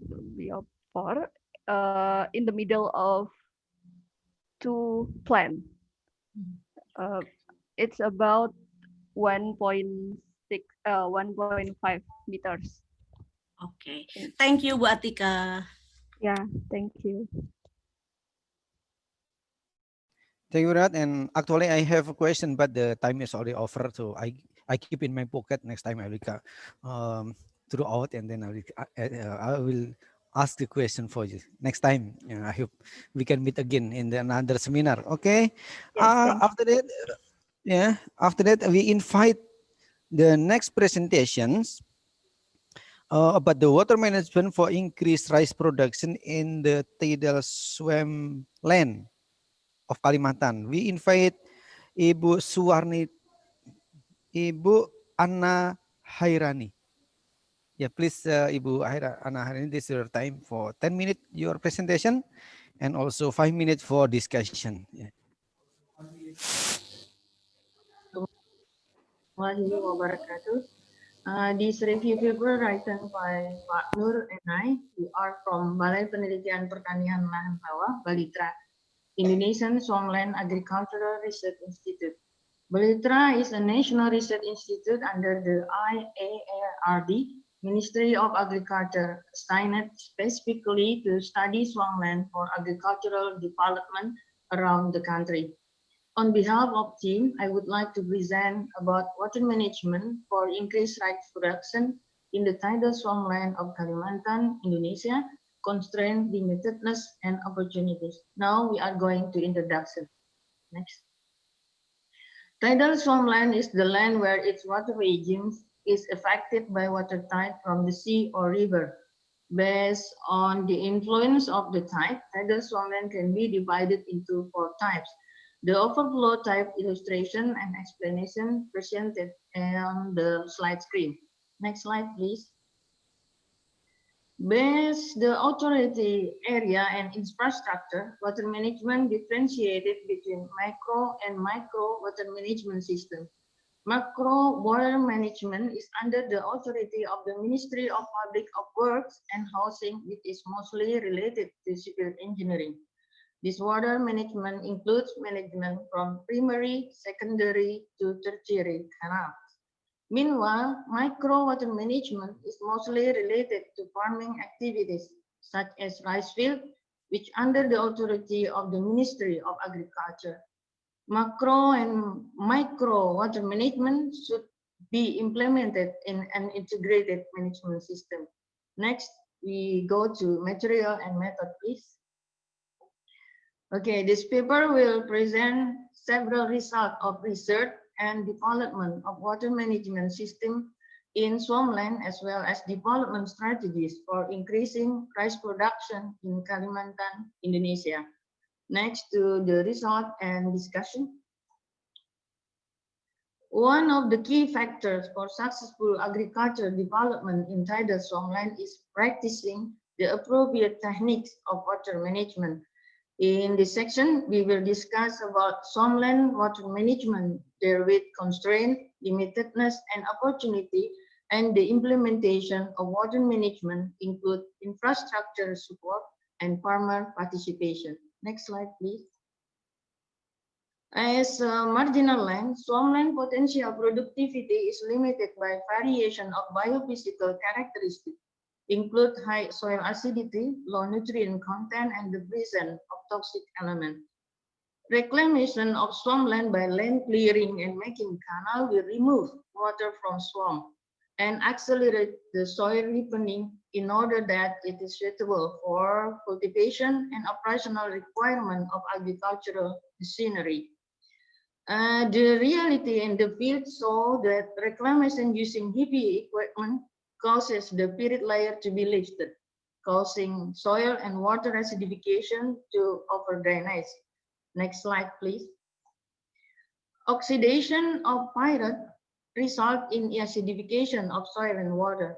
On peat soil, there is irreversible dryness, which causes the soil cannot absorb water and subsidence of peat layer. It is difficult to keep swampland always wet or inundated. So, this case suggests the need of a careful applying proper management technique. Mismanaging of the land may produce degraded land and destroy natural environment. Besides limitedness from its management aspect, the reclamation takes a long time from the initial condition to the end of with the increase in the standard of farming living. Next slide, please. Agricultural development in swampland play important role to support national food security, especially in relating with the increase of population. The advantage of developing swampland as a source of food production that is abundant water availability, land topography doesn't require large-scale displacement. Certain area already have water system network and adapted to climate change, especially local rice varieties. Indonesia also has an opportunity to become a world food importer because supported by strategic conditions, such as tropical climate, huge area of swampland for agriculture, and has a strong agrarian culture and local cultural wisdom in agriculture. By applying technology, crop productivity in swampland could improve as like we look at the two pictures in the slide. Next, we are going to slide implementation of water management. In this slide, water management that we discuss in here is micro water management, mean water management system at rice field. A two-way water flow system, also called conventional system. Most of farmers use two-way water flow system. Water supply and drain at the same canal so that water flows back or forth on the canal. This condition accumulate of toxic in the canal. The quality of water and soil changes to be more acidic and high level of toxic, which resulted in low rice yield. This slide shows the sketch of one-way water flow system. The system is designed so that water irrigating and draining the planting area through separate canal, so that there is an intensive flushing and leaching in this system. Next, please. In one-way water flow system, intensive flushing and leaching resulting in an increase in water and soil pH, followed by an increase in rice yield shown by these two figures. These two figures indicate that water management with one-way water flow system is better because it can improve soil and water quality, thereby increasing rice yield. Next, please. The implementation of one-way water flow system requires infrastructure support that connected canal and water get in the tertiary inlet and outlet, as we see in the upper picture. In the dry season, the tertiary canal can use as a long storage, so that dam overflow at bottom picture needed for filling the canal. Elbow system can build to facilitate water conservation during the rainy season or reserve in the dry season. Next slide. Because it is equipped with an irrigation system in the form of secondary, tertiary, and quaternary canal, water management involves many farmers or farmers groups. The presence and strengthening of P3A group is very important in improving water management performance in swampland. Next, go to conclusion, please. From overview above, we can conclude that water management in swampland has an important role in improving land quality, leaching of iron and toxic compound, and increasing rice production. Water management in swampland faces several constraints and limitedness. However, it has an opportunity as a source of future food borne. The one-way has an advantage over the two-way water flow system. Implementing a management system requires infrastructure support, farmer participation, good institution, and digital-based water gate operation, or we call IoT, in the practice of water management. Next slide is the reference. Next is the slide is the reference used in this presentation. Next, please. Experiences indicate that development of agriculture in swampland by the application of technology appropriated to its characters could improve productivity and conserve its natural resources, as we seen in the last picture, rice performance during the World Food Day in South Kalimantan, October 2018. This is all my presentation. Thank you for your kind attention. Before ending this presentation, I would like to thank Pak Nur for preparing and accompanying this presentation. And for Balitra IT team, especially the Yuda, the Yulian, and Bavika, great thanks for your helping in handling this tune. Wassalamualaikum warahmatullahi wabarakatuh. Back again to Pak Arianto. Thank you, Pak. Okay, thank you very much for your presentation. This very presentation. Even the commonly the participant from Java, there is very low area of swampland, but in the case of Kalimantan, it's very large swampland. So this very interest for us also. If there are there any question for this presentation, please raise your hand. Okay, all participants. Okay, if no, I will start some little bit questions, Miss Anna Hairiani. Oh, that in the subsidence, it's very interest for us because usually we understand that for water management in the swampland, in the case of pit soil, we know the KHG, Kesatuan Hidrologis Gambut. So, is the first question is your presentation, but also accommodate about the KHG for piece of water management. The second question is how many centimeter for rice? For rice, that's acceptable for they still grow, but also prevent the subsidence, seems like that. Okay, thank you. Apa tadi yang pertama? May I Oh, yeah. please repeat again for the first question, please? I can yes, hear your voice clearly. So sorry, Oh, thank you. because it's so late in Banjarbaru now. My English is very bad. I'm so sorry also. Okay. No, because you're so fastly. Oh, thank you. The first question is the KHG, Kesatuan Hidrologis Gambut. Usually it's very important piece of water management in the swampland. What do you think about the KHG, Kesatuan Hidrologis Gambut, about this situation? And the second is about the how many centimeter, the depth of soil that the rice still grow well, and also subsidence can be prevented. Like that. Oh, Thank you. 1 meter. Okay. Okay, I will try to answer your question. Okay, I think it's important we have a kind of association like KHG. Yeah, it's important for preserve our swamp, especially our peatland. Okay, and for the second, the what you mean the sustainable rice will be better growth in the 1 meter of the peatland depth. 1 meter. Maximum.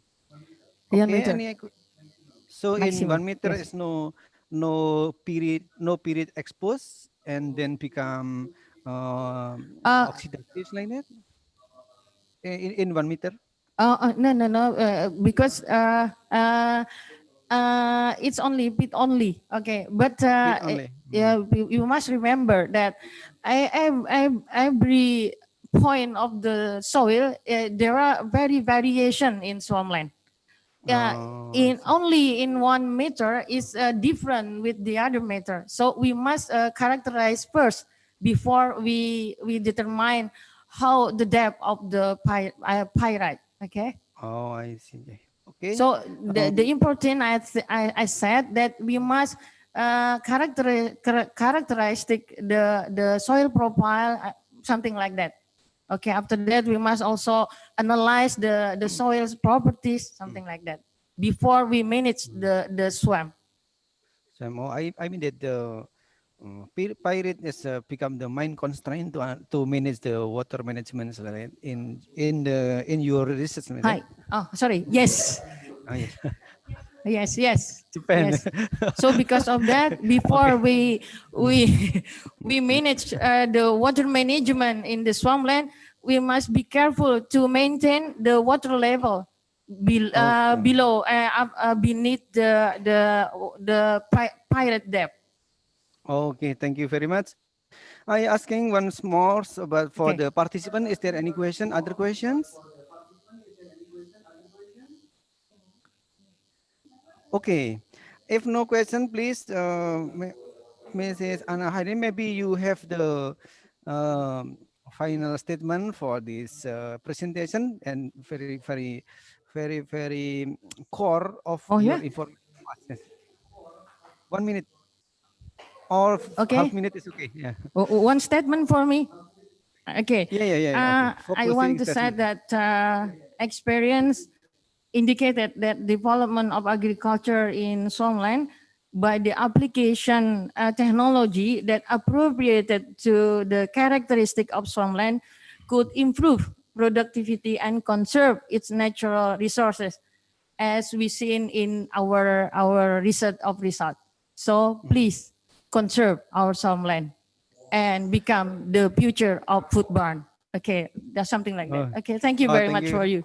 Thank you for very interested. And the more interested for us is if you next time have a seminar, invite us so we can visit your area in the same land next time. Okay, Okay. I will ask Mr. Professor Nur to accompany me, okay, because Okay. he is the expert in swampland area.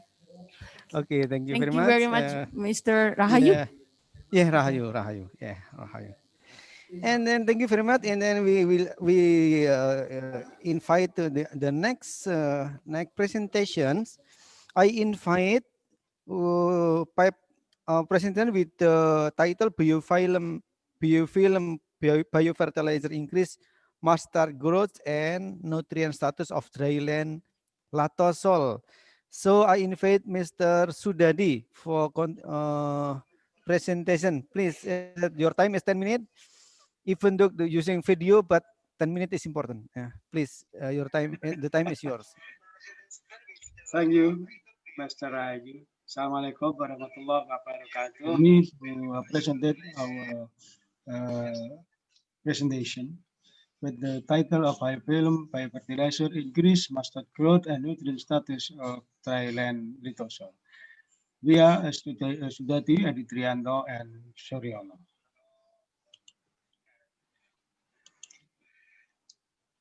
As we know that all of sector in our life is influenced by the global climate change, included the the fertility of littoral soil. This research aimed to find out an appropriate dose of organic fertilizer composted with biofilm biofertilizer that optimally increase mustard growth as well as nitrogen, phosphorus, and potassium status at littoral. We try to create an innovative and adaptive strategy to manage littoral fertility and plant productivity on it.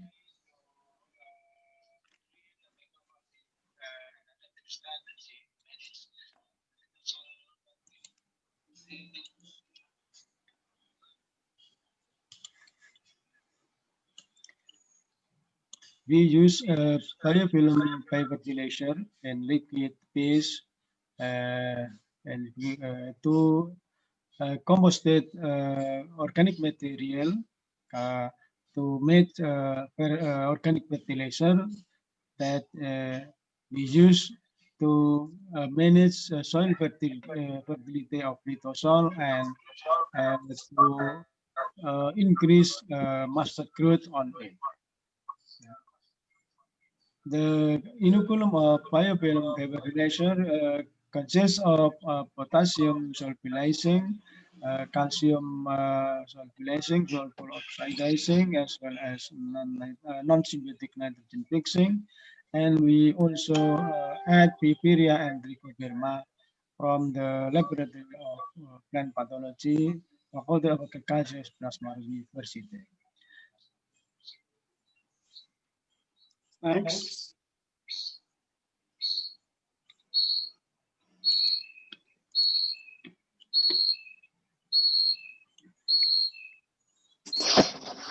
We make the organic fertilizer.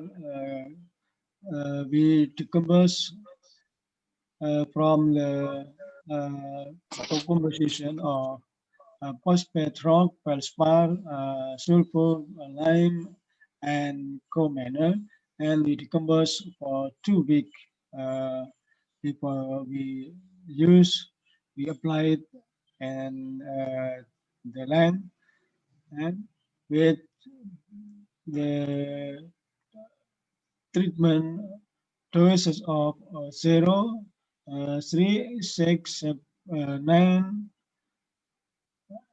12, 18, and 20 ton per hectare with 3 replication.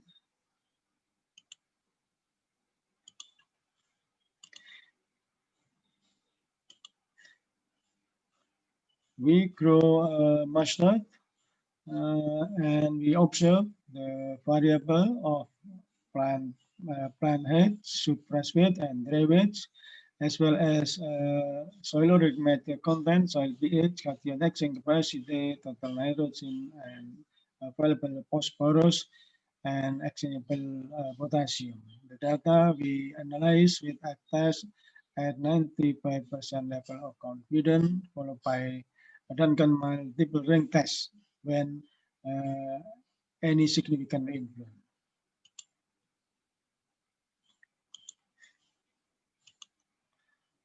This is the soil properties of the little soil we use, and we can say that for general, the soil can classes as low soil fertility, as indicated by the very low organic matter content, total nitrogen, and valuable phosphorus.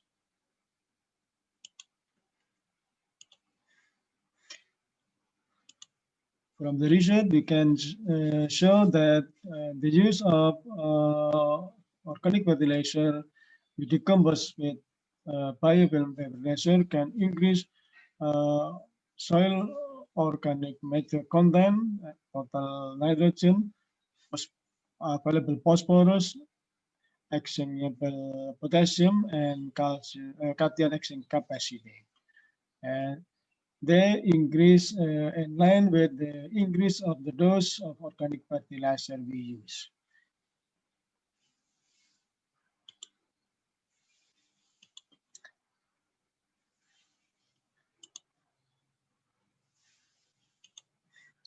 And the effect of the organic fertilizer applied on plant growth can see in the short table that we can say that the growth has increased concomitantly with the increased dose of organic fertilizer we use.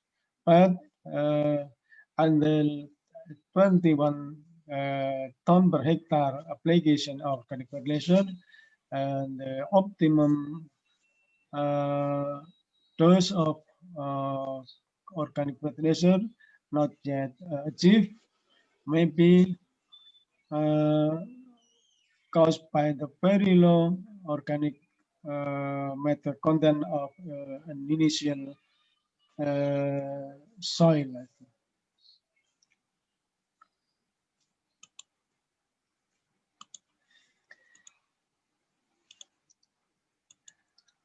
We can say that where the use of organic fertilizer decompose with biofilm fertilizer can increase nutrient status and growth of mustard and lithosom because this organic fertilizer content of beside organic matter also they contain nitrogen, phosphorus, calcium, etc.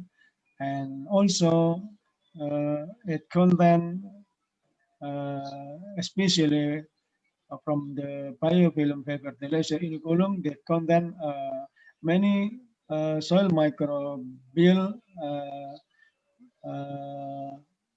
that can increase the viability availability of soil nutrients such as phosphorus solubilizing, potassium solubilizing, sulfur oxidizing, etc. This in line with the result of the result of Sudati et al., Hadrian et al., as well as Dika. And also Galilei et al. State that the use of Xylus subtilis as biofilm fertilizer show a high benefit on lactose suspension than the plankton form.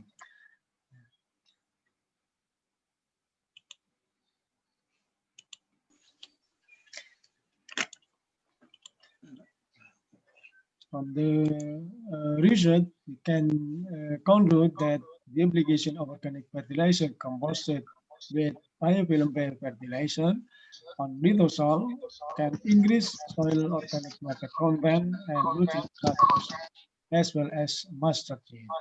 But optimum dose of organic fertilizer uh, use has not been achieved until 21 ton per hectare. This may be caused by the law of native soil organic matter content. Thank you. Thank you for your presentation. Very presentation, and maybe some of participants interest to know about the biofertilizer, biofilm fertilizer. Please, we have 5 minutes for discussion. If any question from participant, please raise your hand. Okay. Is there any question?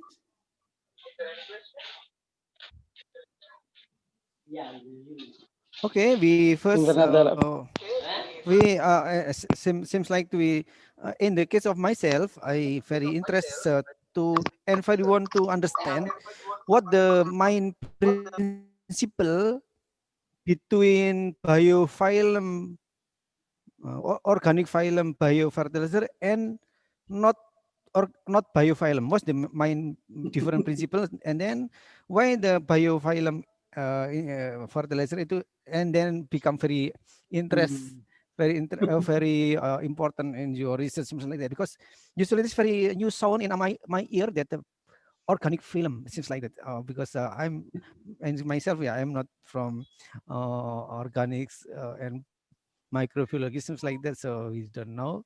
So could you please inform us about the Okay, principle, what is Mr. the Ayu. biofilms like that? First, Yeah. I'm very sorry that my internet is my internet connection is open.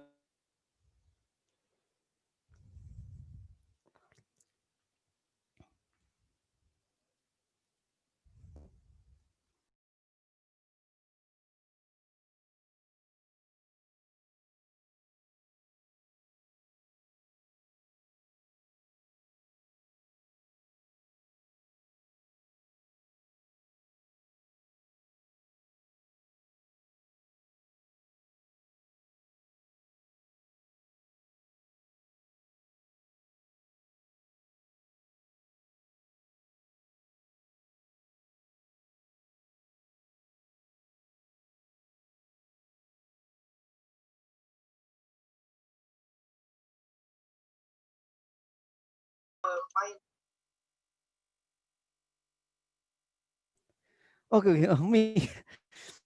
Okay, thank you. This still, Mr. Jadi, you and you still hear me? Okay. Okay, I think the problem is not my ear, but the problem is the internet. So, because the situations, we maybe I will asking next time when I meet him. Yes, I'm sorry, my internet already. Okay, often interrupted. Do you hear my speak? Hello. Yes. Understand, and sound, your sound already coming out. Thank you. Yeah. I will explain the difference between biofilm biofertilizer and ordinary biofertilizer. Biofilm biofertilizer is biofertilizer which the microbe can mix or pitch thin film of microbial.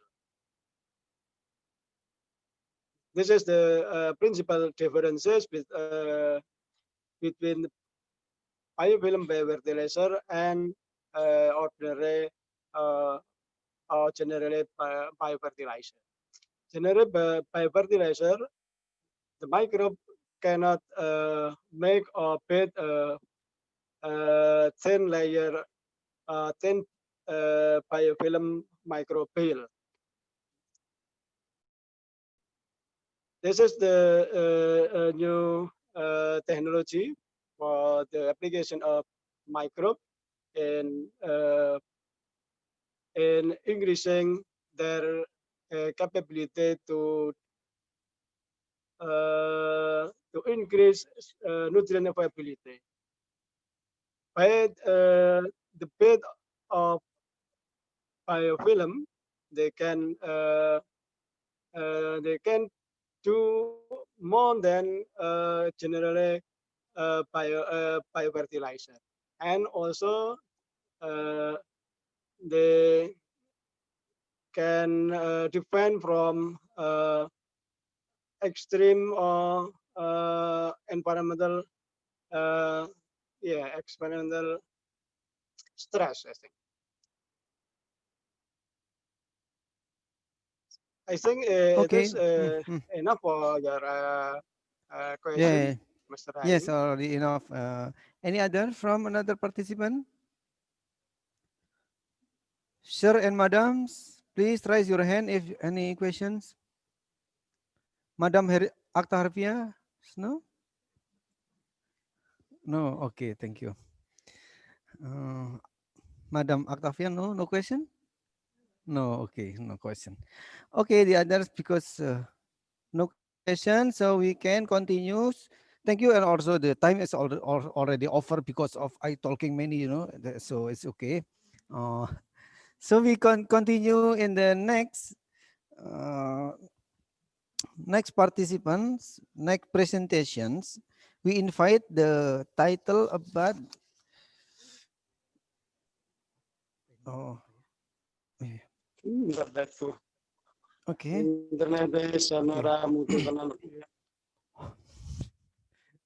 I sound in the ears entet internet ramudu tenan.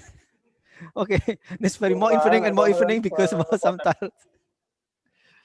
Okay, I will continue the Ibu the total topics but comparison of fly ash and bottom ash as amelioran for post mining land to nitrogen, potassium, and so on. So we invite Ibu Nunung Sondari for this presentation.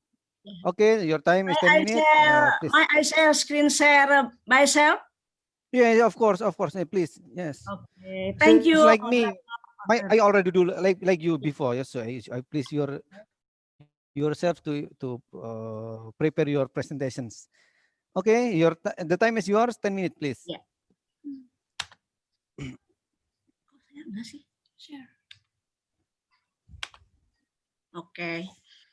Oke, thank you moderator para Hayu. Assalamualaikum warahmatullahi wabarakatuh. Good afternoon, ladies and gentlemen. Konnichiwa. The first, we should be grateful in the name of Allah Subhanahu wa Ta'ala, beneficent and merciful. Blessing and salutation be upon the most honorable Prophet Muhammad Rasulullah SAW. Acknowledgement beside to thanks of Ministry of Energy and Mineral Resources, Bersibang Teknologi Mineral and Batubara, and Electricity Power Plant, or PLTU, Peto Indominco, East Kalimantan. Besides, I should never forget to thanks of protocol who has given me the opportunity in this good occasion desire to speak the title comparison apply as and bottom as amelioran for post-mining land to nitrogen, potassium, and heavy metal uptake of Albasia.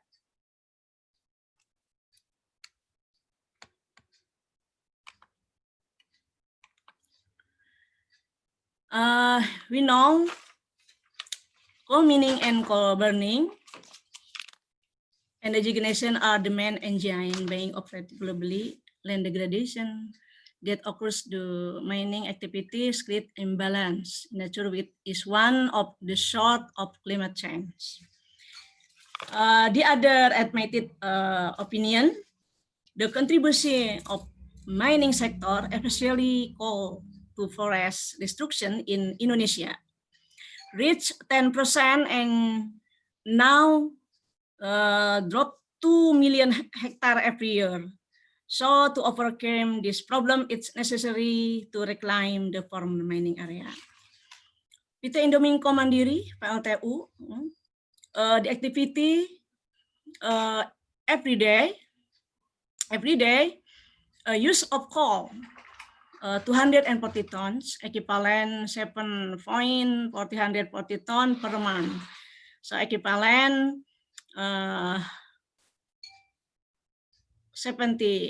87,660 tons per year. And if we contain us in coal of 80%, the resulting coal us is 19.2 tons per day, and equivalent 7 million tons per year. So capacity of electrical has 2 times 7 megawatt. The Ministry of Environment and Forestry has determined that coal as waste battery based on government regulation number 101 2014 year, hazardous and toxic material. So can follow it and endanger this environment. So landscape morphology, morphology Rona, the first of different from the last of mining. So must recover to initial state due overburden excavation and coal layer mining.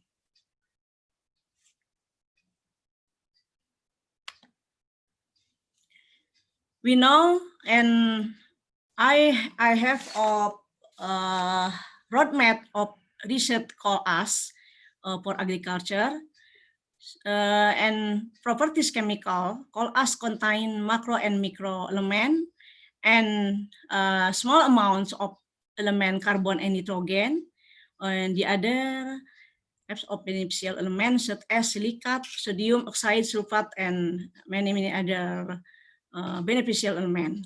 But physical properties of coal ash has a seed size particle, has moderate to high water holding capacity characteristic.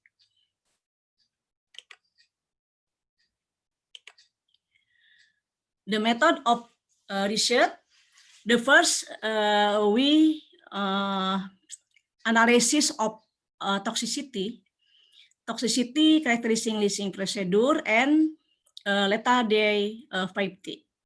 Lethal day 50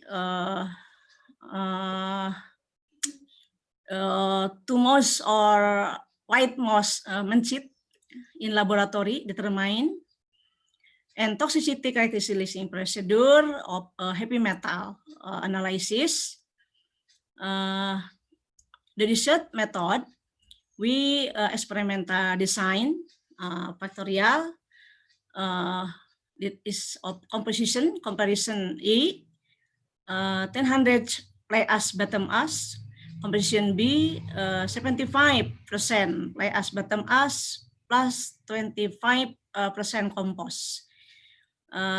Composition C 50-50, 50% play as bottom as, 50% compost. Composition D 55% place as bottom as and 75% compost. And composition A as a control of 10%, 100% compost, or variation of the cost, water, or peel capacity that is in condition.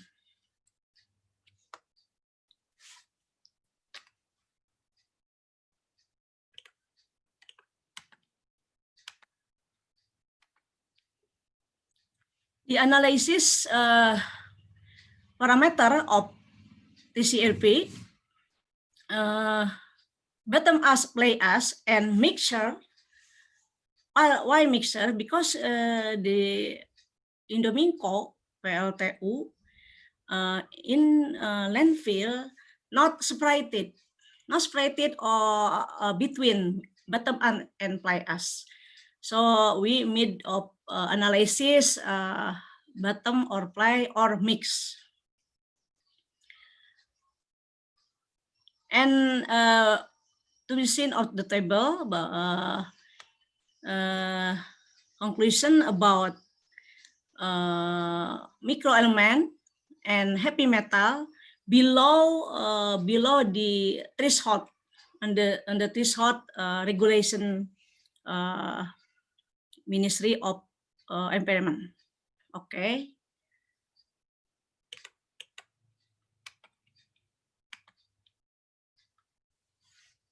After mix of fly ash, bottom ash, and compost, condition of peel capacity, 10th day, we analysis in laboratories. For toxicology, value of LD50 greater than 5,000 part per million or milligram per kilogram, referring to the classification of the oral toxicity test from Whitehouse, that call as sample is classified or practical non-toxic. And so leach analysis determine of TCLP, heavy metal, low threshold of regulation Ministry of Environment and Forest. For variable plant height, that from 2 weeks after seeding until 10 weeks after seeding in the nursery, based on observation, there was no significant difference plant height between B, C, and D comparison, but with E significant difference. Why research in second house? Because we research of which season. Number of petiole, rod diameter, the diameter of seedling and albacea in albacea. Why this important rod diameter? Because albacea we know classification of a fast-growing plant, so needs of macro and micronutrient from composting fly ash, bottom ash, in the curva in the that composisi is gray. Okay, excuse me, Ibu Nunung. Yeah, That your yeah. time remain 3 minutes for presentations. Yeah. So Okay. please quickly presentation and you can faster. The end. Okay. And root length and number of effective root noodle, composisi C 50-50 fly ash, bottom ash on composting, very interested because have of microbial functional the greater between the other composition the other. So and conclusion, yeah.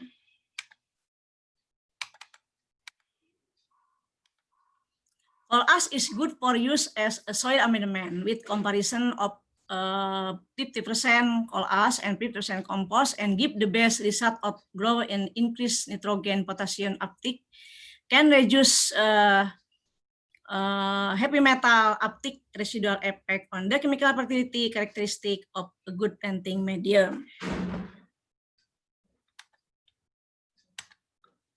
We know that content of composition to be seen of table, nitrogen uptake from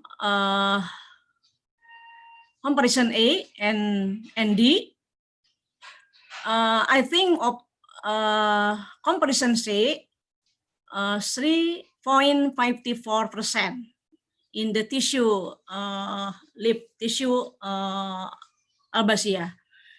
Potassium, the thing of interested because the adequate. So plumbum, yeah, plumbum 45 part per million. So still below the regulation. And arsen not detection because very low regulation, 0.002 milligram per kilogram. Okay, thank you for give attention. Thank you. Assalamualaikum warahmatullahi wabarakatuh. Waalaikumsalam warahmatullahi wabarakatuh. Thank you very much for your presentations. I think it's very important for also very interesting because many industries use coal for burning the coal, and they resulting the waste as fly ash and also bottom ash, especially in the electric companies. So they produce many bottom ash and also fly ash, and also this Ibu Nunung already make a research use the bottom ash and fly ash as become soil amendment or soil ameliorants. So is that any question from participant? Please don't hesitate to raise your hand, please.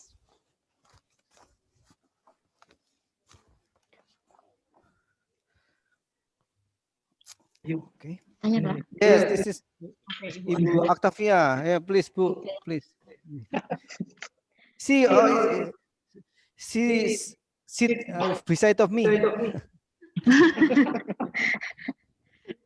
Okay, thank you, Mr. Rahayu.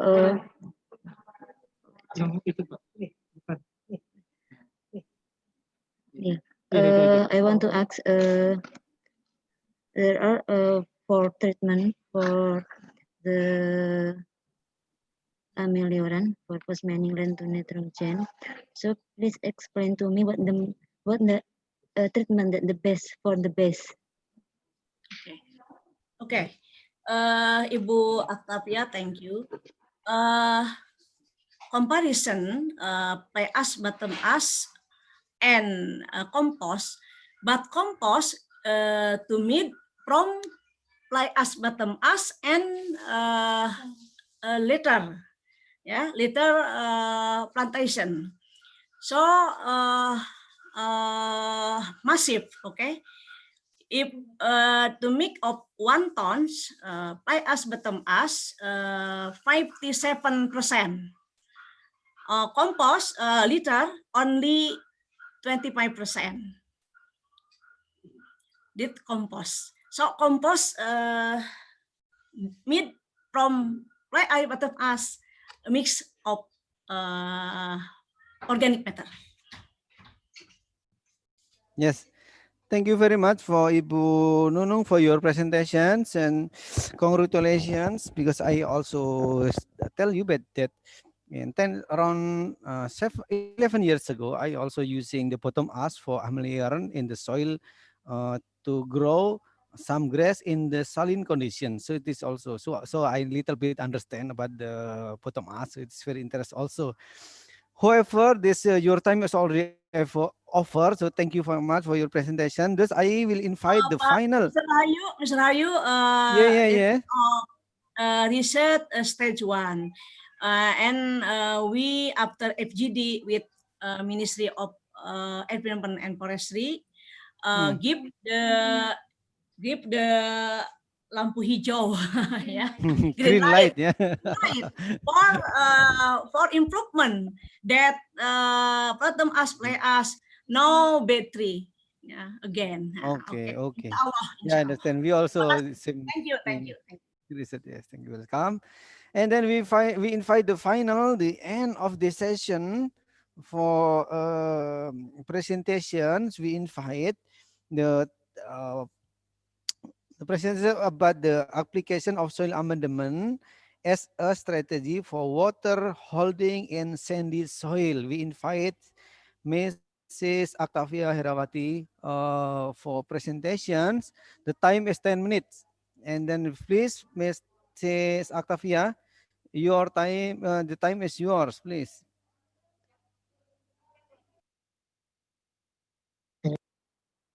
The title is This will using video. So I think for operators come please. Yeah. The team is Octavia Herawati, it's me, Ima Arifin, Lucio Javari Samsiah, and Sani Kamarberdan. We are from Sales and Department, Universitas 11 Maret, Surakarta. Introduction. Climate change is referred to as a global warming phenomenon, where there is a rise in greenhouse gases in the atmosphere. Effect of global warming on crop are increasing temperatures, increasing moisture stress, increasing drought, and crop damage from extreme heat. Global warming also will affect the various pattern of precipitation, evaporation, water runoff, and soil moisture.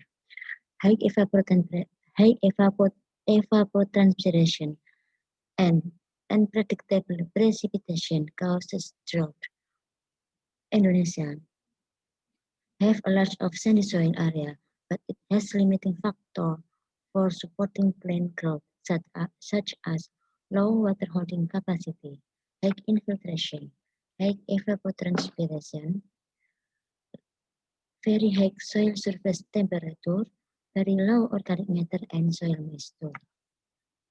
To improve this condition, sandy soil needs soil amendment to increase the water holding capacity and decrease soil use through evaporation. The aim of this research was to determine the effect of application of soil amendments to increase water holding capacity in sandy soil. Material and methods. This research was a pot experiment that carried out in Sukasari, Jumantano, Karanganyar. Using a randomized complete design with one single factor, the type of soil amendments consisting of 7 treatments.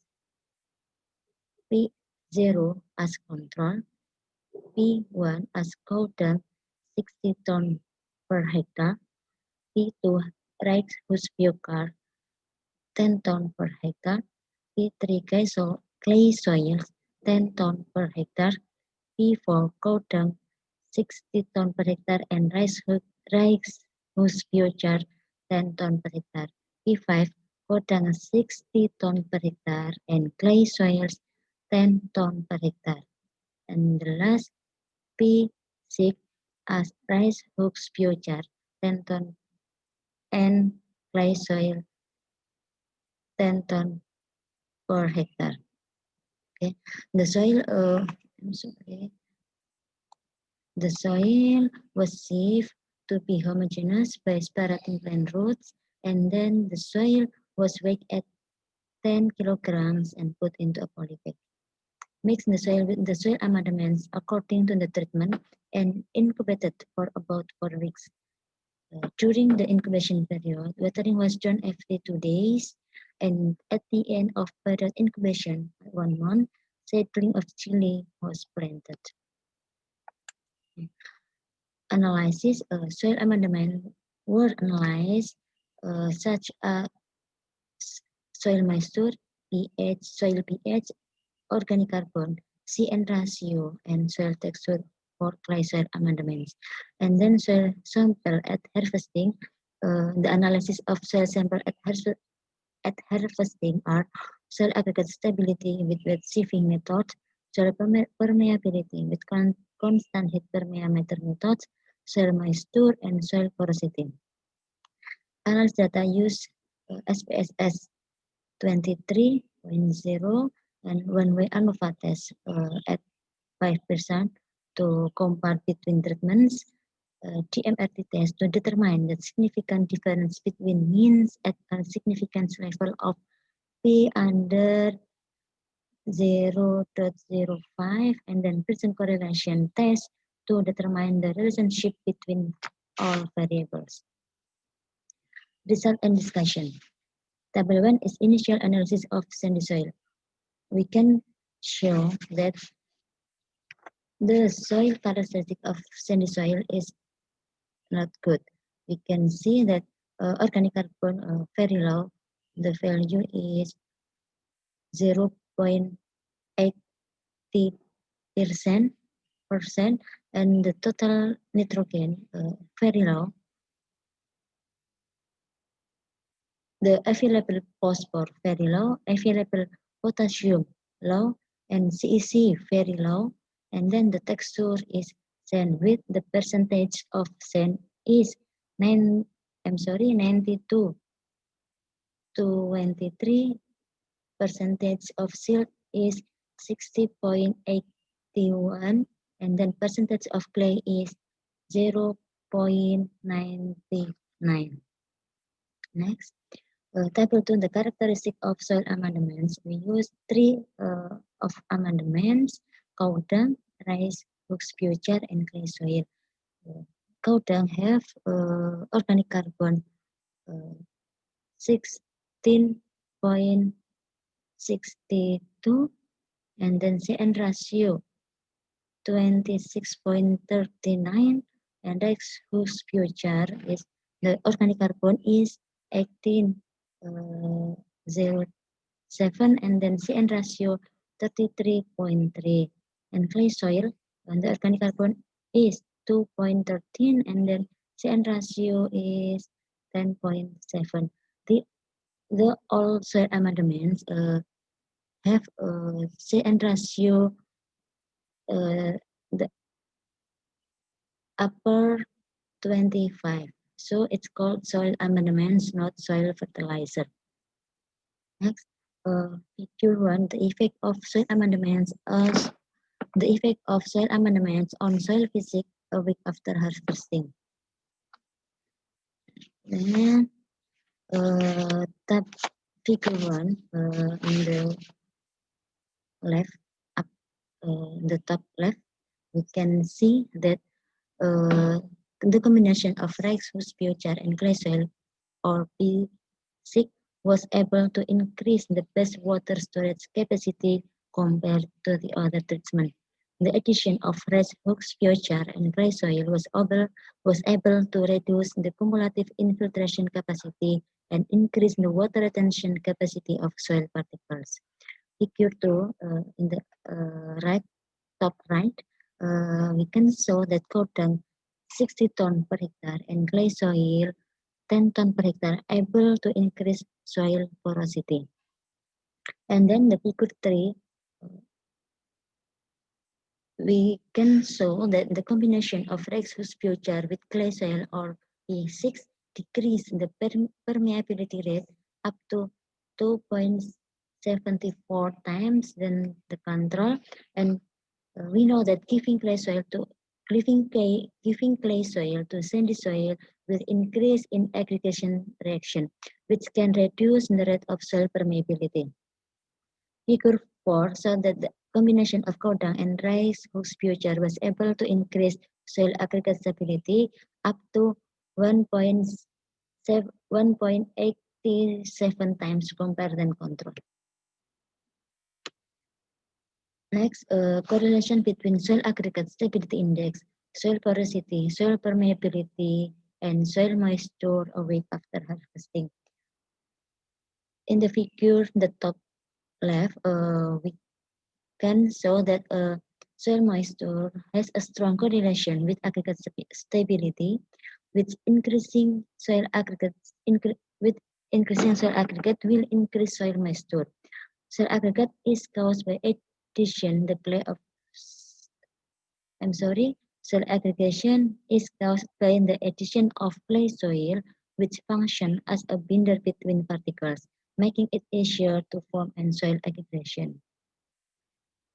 Next, strong correlation between soil moisture and soil porosity. Can show it the figure 2 in the top right. Rakes whose biochar and clay soil are able to reduce infiltration and thus retain water from leaching. Rice whose biochar is able to reduce infiltration rate and soil permeability. The small size of the rice whose biochar particle fills the pores between the sand grains and partially closes the soil drainage, thereby affecting groundwater retention by reducing interparticle macropores and increasing micropores. The last figure, we can see that soil porosity has an effect on the decrease in the value of soil permeability. Like soil porosity is able to hold water more so that it can reduce the permeability rate. Conclusion and suggestion. The interaction of rice biochar 10 ton per hectare and clay soil 10 ton per hectare P6 increase water holding capacity and decrease soil permeability up to 2.74 times than control. And then Kodang 60 ton per hectare and clay soil 10 ton per hectare is the best for increasing soil porosity. Kodang 60 ton per hectare and rice whose biochar 10 ton per hectare is the best for soil aggregate stability. Rise up to 1.87 times compared to control. And then there is strong positive correlation between soil moisture and aggregate stability and soil porosity. And there is negative correlation between soil porosity and soil permeability. Suggestion need long-term research to determine the effect of soil amendment to improve soil characteristic in sandy soil. Okay, thank you and see you next. Okay, already finished. Finished presentation. And thank you very much. Very interesting for improving the water holding capacity in the sandy soil. So if you have any question, please raise your hand. Oh yes, Ibu Yusnaini. Ibu Yusnaini. Okay, please you directly can answer now. You can question now. Yeah, thank you very much for Bu Atika. This your research is the same as my research maybe, but I'm in soil chemistry and soil biology, and you and soil physics. Yeah. That interest for me that you make the treatment explanation is for the cow dung is to higher 60 ton per hectare and the rice hold only 10 per ton per hectare. Could you make the reason for it only that's because we make the same research. Thank you very much. Okay, thank you, Ibu Sri Yusnaini.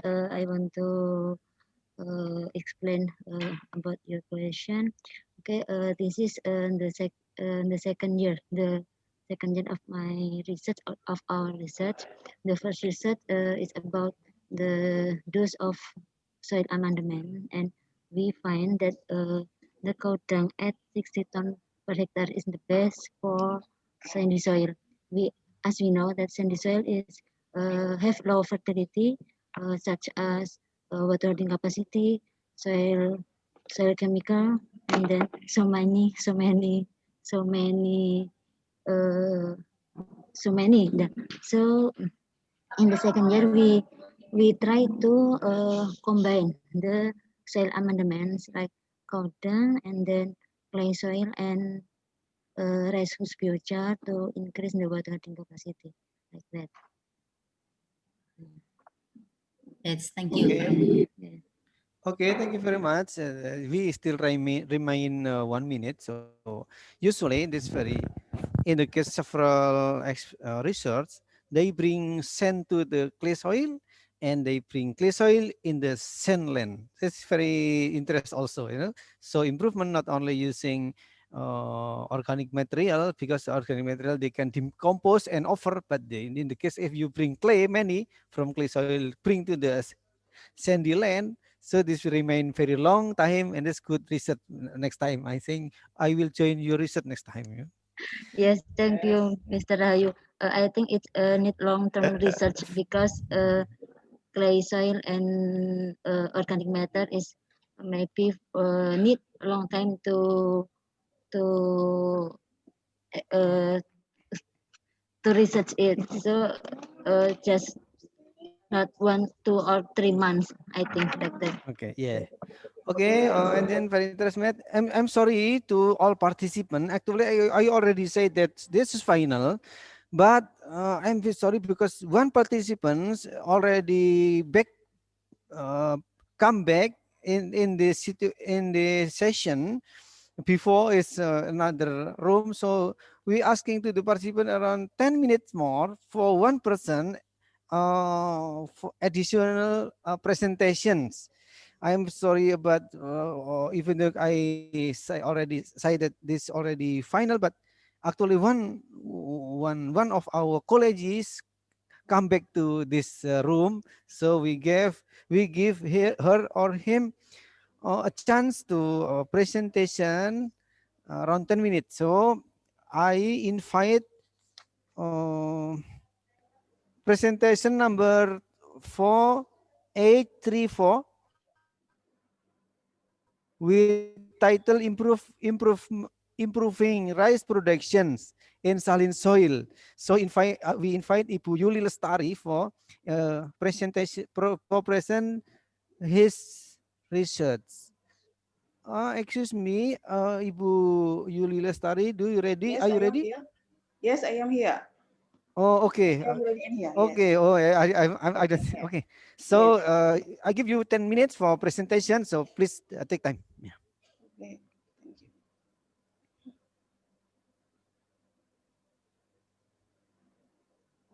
Yes, Ibu Yuli Lestari, the time is Okay, I'm yours. sorry. I'm sorry. PPT from committee or from me? From yourself, because you already just come back. So Okay. from yourself, you prepare your PPT. So you can sharing screen Okay. in the Zoom. Yeah. Okay. Uh,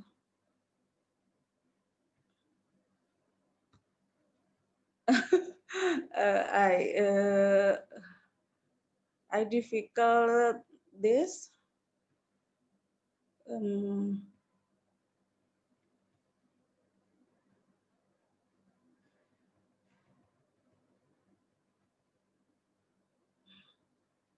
May I just make some guidance how to how to share yes. the screen. First time you open the PPT in the Yes. Yes. Yes. open the PPT, and after that Okay. you open Zoom, and then in the bottom you can make share screen. Share screen. You push the share screen.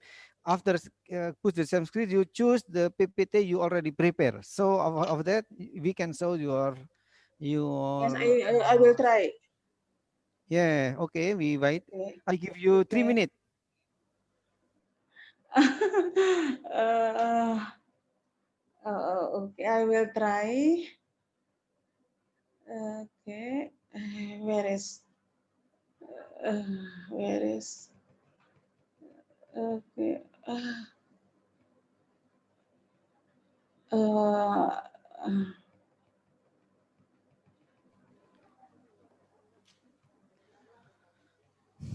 Okay. First time you open the Explorer, Window Okay, Explorer, okay, and then you open okay. your PPT. Okay. Oh yes, good. This already you already successful. You can start. I give you Mm, the time 10 minutes. Okay. um, 20 menit. Okay.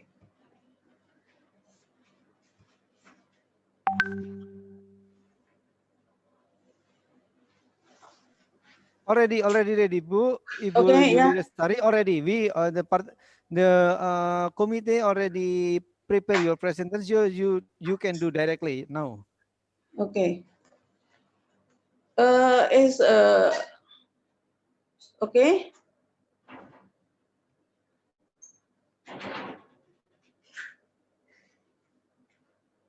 Uh, Could you see the presentation we prepare? okay. Okay, you I can directly can now. start. I can start now. Yeah, you can start now. Okay. Okay. Okay. Thank you, Mr. Bapak Moderator. Okay, I will introduce myself. I am Yuli Lestari from Indonesian Swampland Agriculture Research Institute. Assalamualaikum warahmatullahi wabarakatuh. Today I will present our paper with title Improving the Rice Production in Saline Soil. This paper is the result of a review from several studies on soil saline management for rice cultivation. And then, as we already know that climate change is a natural occurrence that cannot be avoided and has a wide impact on various aspects of life. And why does the climate change? The climate change because use of fossil fuels in various sectors, deforestation, agriculture, result greenhouse gas also impact climate change like increase maximum and minimum temperature, high ocean temperature, increase precipitation, shrinking glacier, thawing permafrost, and rising water. Uh, and then, uh, and rising sea water level cause inundation and intrusion into land, so the land turn high salinity. Currently, the saline area in Indonesia is estimated reach 600,000 hectares, and this number will increase due to the extreme climate. Lands that have the potential to be saline include tidal swamp, land along the coast, and dry land. Utilization of saline for agriculture related with land biophysical condition that do not support plant growth on soil that has electrical conductivity 3.5 millisecond per centimeter, rice plant will experience a decreased yield of 10%. This decline will further increase with increasing electrical conductivity value. Rice yield will decrease by 50% in soil condition with electrical conductivity 7.2 millisecond per centimeter. And then salinity affect yield and sustainable crop, nutrient availability, and microorganism activity. Based on the problem of based on the problem saline soil, so technology is needed for increase the productivity. And this paper is a review of result of researcher of research the improving rice production in soil saline. And then uh, we will discuss about saline soil. Saline soil is soil that contain high concentration of soluble salts such as sodium chloride, sodium sulfate, magnesium sulfate, sodium hydrogen carbonate, sodium carbonate, calcium sulfate, and calcium carbonate, so that inhibits plant growth. based on the formation process, saline soil can be divided, primary saline soil, secondary saline soil, and based on P8, EC, and ESP, saline soil were classified to saline soil, sodic soil, and saline sodic soil. The factors causing high salinity are soil parent material, seawater intrusion, brackish water used in farming, restricted drainage developed into high water table, low rainfall, high evapotranspiration rate. And based on electrical conductivity, soil salinity is classified into 5 groups: non-saline, slightly saline, moderately saline, very saline, extremely saline.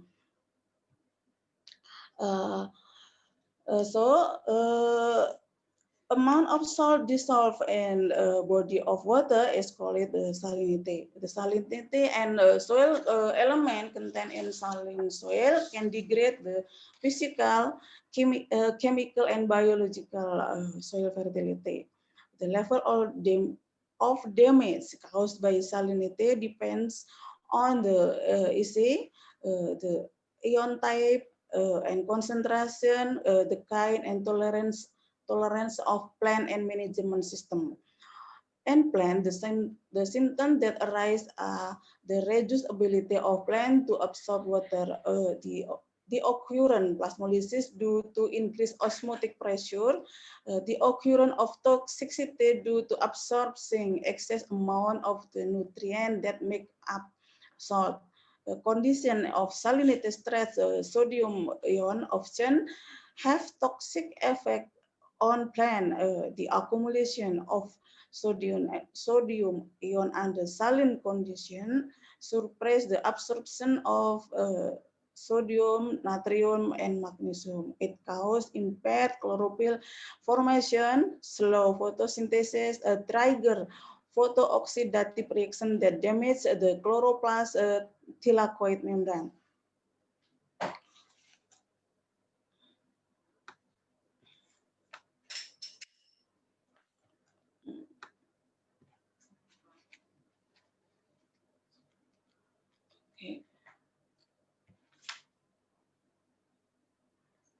Okay, and then the management of saline soil.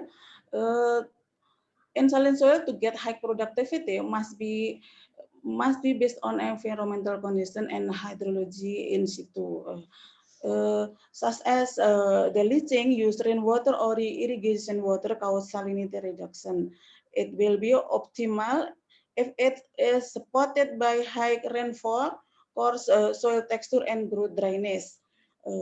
The second choice, by amelioration, example, gypsum and farmyard manure, also effective for salinity reduction. And also importantly, utilization of adaptive variety and set of the time planting. This technology is a good alternative because this is the response of rice to salinity depends on the states of growth and development. And in the early vegetative and late generative phase, the rice is sensitive to salinity. So proper the land management and crop cultivation system are needed to achieve optimal production level. And then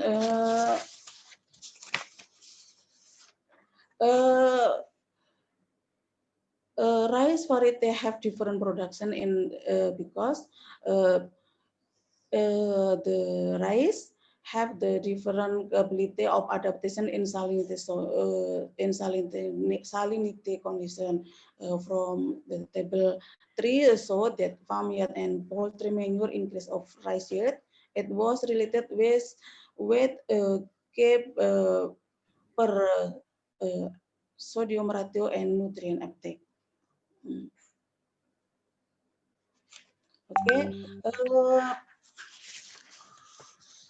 based the discussed earlier, we can conclude that climate change has the potential to increase saline area, the production of rice in saline soil low because high of an ion under saline conditions, so suppress the absorption of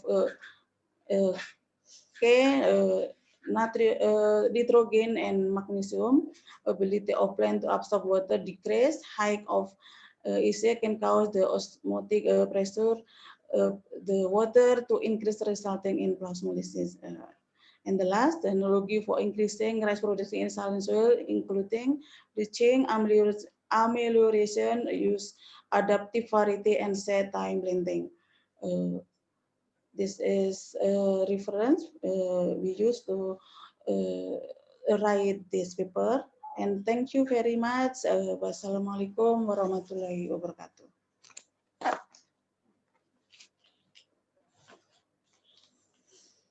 Waalaikumsalam warahmatullahi wabarakatuh. I think this is already this final presentation. So, however, this very presentation for how to manage the saline soil seems like that. So, I asking to the participant, we have still 5 minutes because this already the time is already 18, 18 and 34. Yeah, 18, 16, 16, 18. 18.34 in Bali and also 19.34 in Jayapura. But here is still 17.34. So we have 5 minutes for discuss. If you have any question, please raise your hand. Okay, Budia. Okay. Yes. Okay, Budia. First, Budia. Okay. Please Thank you, directly. for, Yeah. okay. For the time, I want to try to ask to presenter. According to your research, I want to ask which one of the technology to reduce the salinity soil that can improve or enhance the productivity of the rice. And then what is the important factor that influence the productivity of rice in saline soil? Okay, thank you. I think this is enough for my question. Thank you. Yes, please answer directly, please.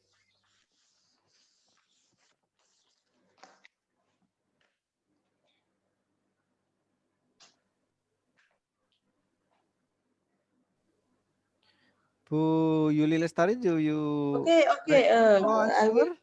I will to answer to question for Ibu Dia.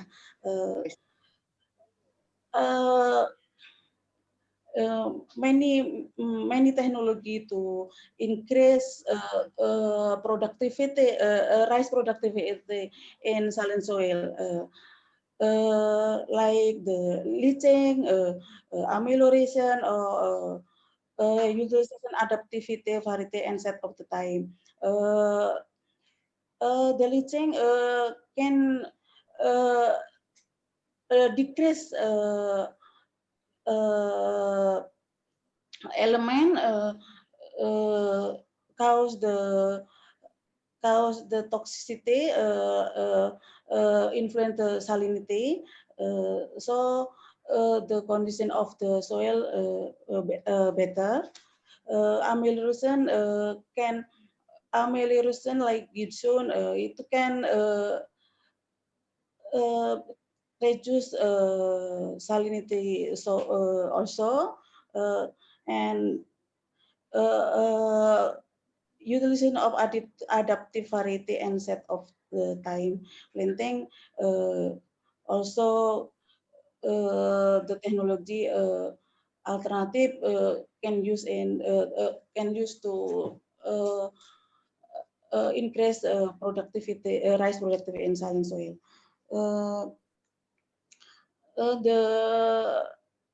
The factor inherent influence the productivity, rice productivity in saline soil. I think especially the variety of rice uh, important in rice cultivation in saline soil. There's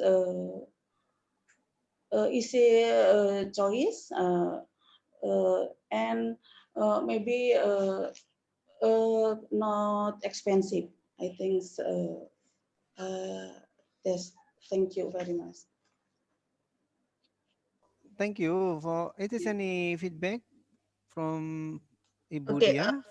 thank you. But I think as in Indonesia, I think about the salinity tolerance rice cultivar is still limited. So I think and also we sometimes we difficult to obtain this rice seed. So I think the breeding of the rice to produce saline tolerance uh, saline resistant plant is very important. Thank you. I think it's enough for your Yeah. response. Thank you. Yeah. I saw Ibu Zainab already raise hand. Do you want to asking?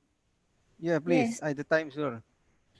there are three management of saline soil: Yes. leaching, amelioration, and Amelioration and adaptive adaptive variety. variety. Yes. What is the most improved to rice production, and which is the most adaptive rice variety? Thank you. Uh, I think okay. Thank you, Ibu Zainab. I think uh, we use three technology together to get a high product, high yield of the rice. I think uh, use three technology like the leaching, amelioration, and utilization of adaptive variety together. I think get a high yield of rice in soil salinity. Thank you. Okay. I think is discussion about salinity is very important because in the case of Java, in the north area of Java, usually many of intrusions from water from sea, so remain the many salt in the land, so decrease the production. As for example, production of onion in Brebes seems like that they decrease because of seawater intrusion and then become saline soil conditions.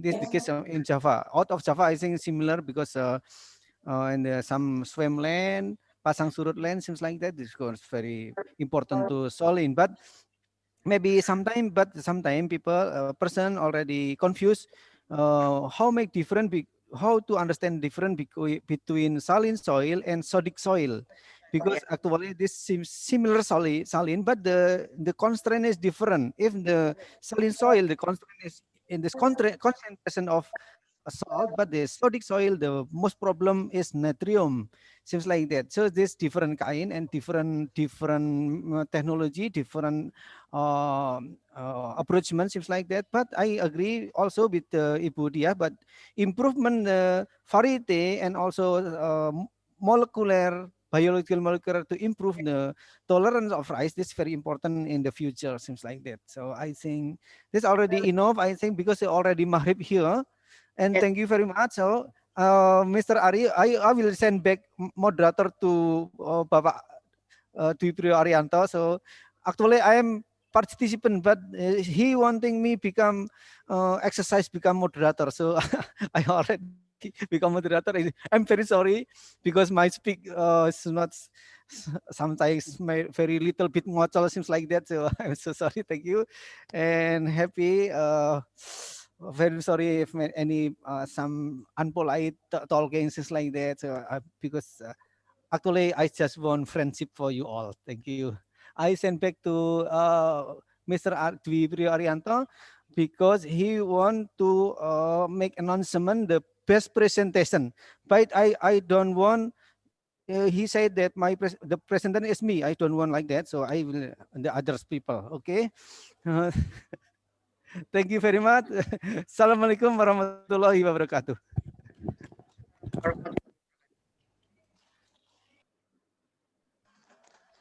Okay, thank you, Mr. Rahayu, not Mrs. Rahayu, but Mr. Rahayu. Before I closing this session, I will announce best presenter from more than 10 presenters. The best presenters in this session is Mrs. Diah Rahmawati. Please applause for Mrs. Diah Rahmawati for the best presenter, and we will send the certificate for best presenter beside the S presenter in this session. Okay, maybe we enough from this session. Oh, maybe any statement? Selamat buat Budia, selamat Budia. Okay, congratulations to Mrs. Tia. And Ya sudah siap statement. Budia, any statement? No, I think it's enough because I think. Okay, thank you, Budia. And as moderator, I will thank you for all participant and presenter in this session. And I hope we can see next year. And I'm sorry if I have a mistake or my English not so good. And thank you very much. Wabillahi taufiq wal hidayah. Wassalamualaikum warahmatullahi wabarakatuh. Goodbye. See you next time. I think tomorrow schedule. Tomorrow it is already finished in this day.